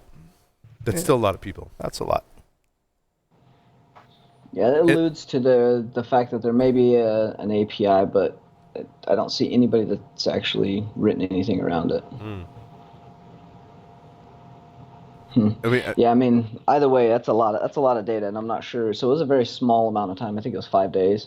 Gotcha. So still, but that's the fact that's the fact they should have promoted that it was only for 5 days, right? It's not like this was sitting out there and it had an open API. And oh, by the way, everyone was just pulling your own data. Because what I would do is pull my own data over and over and over again and see if it was different every time, and I was getting other people's stuff. Right? And it was only videos, not photos. Interesting. So what kind of coding error is that? You coding people? A compression problem? Something in the type. Well, no, it would be in the type of data, right? I would think. So the logic that's specific to grabbing the videos and putting the videos, they give you a compressed archive. I think it's a .zip from Google. I wonder if it's a MIME type or a magic bit header that they put inside of that as they're doing the compression or the rendering even. But how did it cross people's sessions and accounts, though? That's the interesting part. Like, how does Tyler and I have accounts, and I'm downloading all the videos from my account? How does it go? Oh, by the way, this video, that was Tyler's, but it's part of your archive now, Paul. That session handling is the interesting part. Unicode or maybe Little Indian, Big Indian mess up. Something. A buffer, a write buffer. I love the concept of Little Indian versus Big Indian mess up. Because no one's ever dealt with that on this show. Yeah, I know, right? No one's ever been burned by that. Yeah, I hate it when the bytes are in the wrong order. Oh my god, that's the worst. Bite me, dude. It really bites. As I say in my class, it is not about bit order; it is about the byte order. It's really about the nibbles, though. It is. I'm just gonna say it's all about the nibbles. Oh, don't be talking those dirty nibbles to me. I think we're all tired. This is really slow for as many awesome news stories as we have. I know, right? Come on, let's pep it up here. I know. It's like a slow motion. Go on another one. XCA engineer goes on trial for massive leak. Anyone? Had a problem with his leg bag? I mean, what? You gotta go. Let's say our Slack channel is pretty clean until one of those stories comes up, and right, then it leaks all over the Slack channel. Yeah. So there are two links in Tyler's story about it, because one is directly to the Wall Street Journal, which is behind a paywall, and the other one is an archive that doesn't have the paywall in front of it. Just FYI. Oh, so, yeah. I know. Since no one wants to talk about the CIA leaks, the Department of Energy adds ATIVO decoys for critical infrastructure security. I just want to say, and I see Tyler's face as I say this, if you're defending critical infrastructure and you think it's a good idea to put decoys, which I'm not opposed to. I'm really not opposed to putting deception decoys or honeypots in ICS environment. However, in that environment, love some honey. Super important that there's procedures and everyone knows what's a decoy and what is not. So in other words, if you need to do something mission critical, oops, I did that on the decoy rather than the actual valve that was going to, prevent something really catastrophic from happening. Provided you've accounted for that scenario, why would you publicize, and I don't want to certainly knock ATIVO for this. It's more on the Department of Energy that if you're implementing a program, which, yes, you should have a heightened state of awareness in protecting industrial control systems, especially if you're the Department of Energy, but why would you just call out and say, not only are we going to use deception, but we're going to use this specific vendor? Now you've just essentially, this is my opinion, and rant, that now if you're sitting there as an attacker, maybe as part of another nation state that wants to attack U.S. infrastructure, you're like, I'm going to eat some caviar and drink some vodka, and then wait a second, or hold on, the Department of Energy, first of all, they're going to use decoys. So all those attacks and maybe already implants I have into ICS systems, I should go look for some decoys. Secondly, the specific decoy they're going to implement comes from this vendor. Now there's people that are going to attack that vendor to get a hold of their stuff, or even better, I can't believe it, is you're going to go to ATIVO, don't do this. If you're like Russian or attacking, don't do this. Even U.S. don't do this. You're going to go to ATIVO's website, you're going to pull their customer list, and you're going to go break into their customers, and you're going to go try and get the ATIVO code so that you can analyze it to promote your attacks into industrial control systems. I get the whole PR thing and the marketing thing, but I just put my evil hat on and go, I don't know about that. So there's a slight I'll take you possibility. one step further, Paul. Well, As a customer, we're not supposed to allow them to put our site information in their customer list on their website. Right. The fact that Lawrence Livermore bought something from these guys isn't supposed to be published, and yet here they are publishing this. It must have been a really big contract that got congressional approval or something, because then it would have been in the federal record and it would have been out. So they're basically providing a free testing ground so that you can build and test your exploits against hardware that you know is in a particular environment that is very sensitive, and other customers are using this, and you're going to do this for what? Because you've advertised their honeypots, so you're obviously not going to sit and watch real adversaries do anything other than test their code. Those in the deception space, Tyler, would be very offended at your use of the word honeypot. Just saying. I'm just saying what they're thinking right now. Saying what they're thinking. The lady down at the bar would be offended of that too, but she... Or, going back to our earlier discussion, there's a slight chance, maybe, that this is disinformation. Ooh, I love this. Maybe it's not a TiVo devices that are out there. Maybe. I mean, if it was anybody other than Department of Energy, I would say that's probably freaking awesome, and that's a really ingenious idea, and maybe. There's a lot of pressure on DOE regarding protection of critical infrastructure, which is largely SCADA and ICS systems.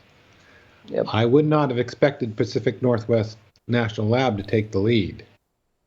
What is Pacific? Labs that are better at this. So Lee, you're in there's like 3 better I can think of off the top of my head just from like not even thinking. Yeah. What role does Pacific Northwest National Laboratory play in terms of the Department of Energy in protecting critical infrastructure? The only thing I could think of is they have a collaboration with Bonneville Power, which is up near them. Gotcha. Which is also feeds into WAPA, the Western Area Power District. The other way it works. The other way it works. Research and hunting and even critical infrastructure incident response through like DHS collaboration with DOE is not within any of those labs. So again, like, where's the expertise coming to build the honeypot in the first place? Are they just deploying this as like, here's how we deploy it in the wild, and like, are you putting additional logging? Like, what kind of additional things are being considered as they're deploying a full honeypot? Well, PNNL does have expertise in the honeypot detection space. Lots of it. It's not a honeypot. I just wasn't sure about the tie to ICS. Oh yeah, an ICS honeypot, right? Yeah. So, but I mean, I wish them well. I hope they come up with something really killer. I'm just a little worried about the publicity.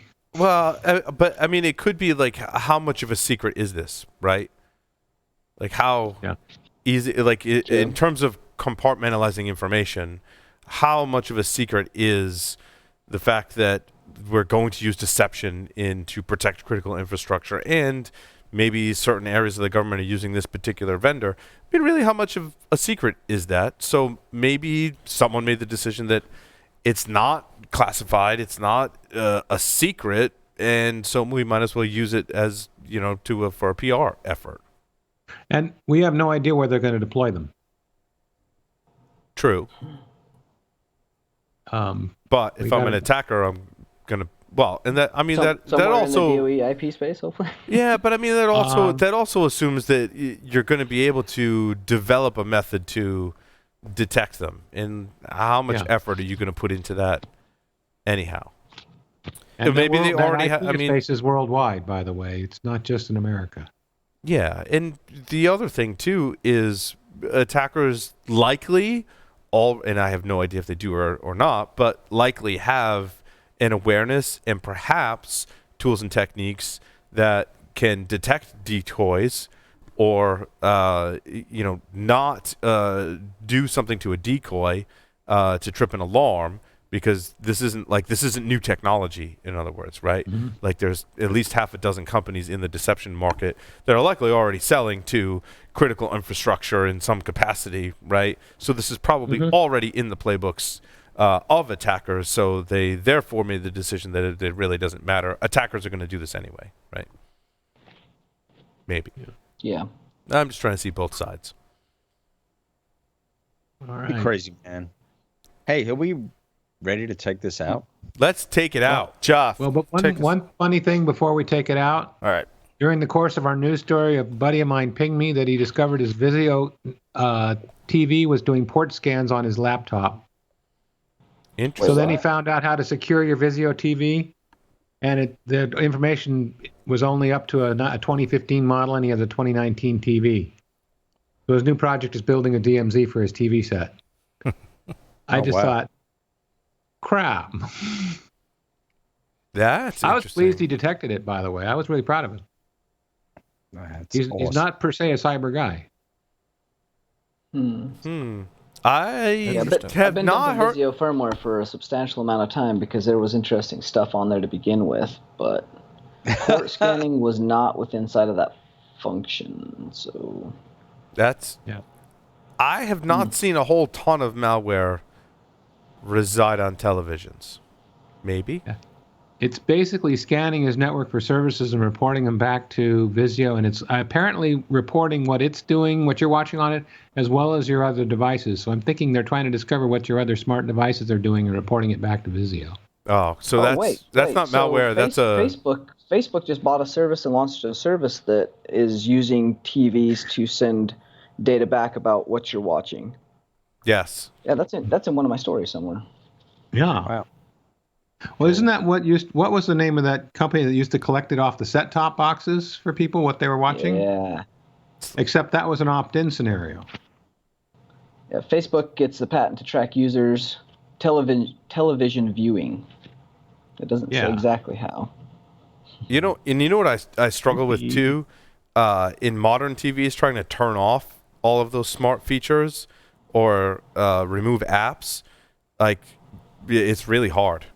You can't physically, like I go on some of the newer Samsung TVs, like my in-laws just got one, and like you can't remove what is the default TV app on Samsung TV? You can't remove it. Yeah, I've noticed that too. Right? Yeah. And it really wants to connect to your. Now I just want to disconnect them all from the network. Right. Now he sees the light. Those ports have the ability to do interesting things on different ports using different protocols. So even though that port is a standard internet network port, the management and maintenance interface also runs through that same port. You just have to know how to port knock that, and you get some interesting functions out of it. Well, and also, even if you did disconnect, like not connect your TV to your network via Ethernet and or Wi-Fi, HDMI CEC is kind of scary. So if I can... ridiculous. Right? Whatever device is connected to it, like there's a data channel between your TV and your Fire Stick or your NVIDIA Shield or whatever it is. That could those devices are then connected to the network. So I'm kind of interested for like the next Black Hat or some other talk where someone rips apart CEC and figures out how insecure it is. It's already a really crappy protocol because like sometimes it works and sometimes it doesn't, and then you get a firmware update and it works completely different. It's kind of scary. I mean, those really cables need have Ethernet been over HDMI? used and weaponized for a while. Yeah. But on that note, I really think I should take us out because it feels like it's about the end of Security Weekly. I agree, Joff. It is. Thanks for indulging me. Thank you very much, everyone, for listening and watching. Thanks, guys, for participating. Thanks to all of our guests for this episode. Joff, take us out. Hey, everybody. Thanks for listening to Security Weekly this week. I'd like to say a huge shout out to my students in London, especially you, Adam. And don't forget to visit the wiki, wiki.securityweekly.org. 10 ways to protect your online digital life is one of my blog entries. Later. Bye.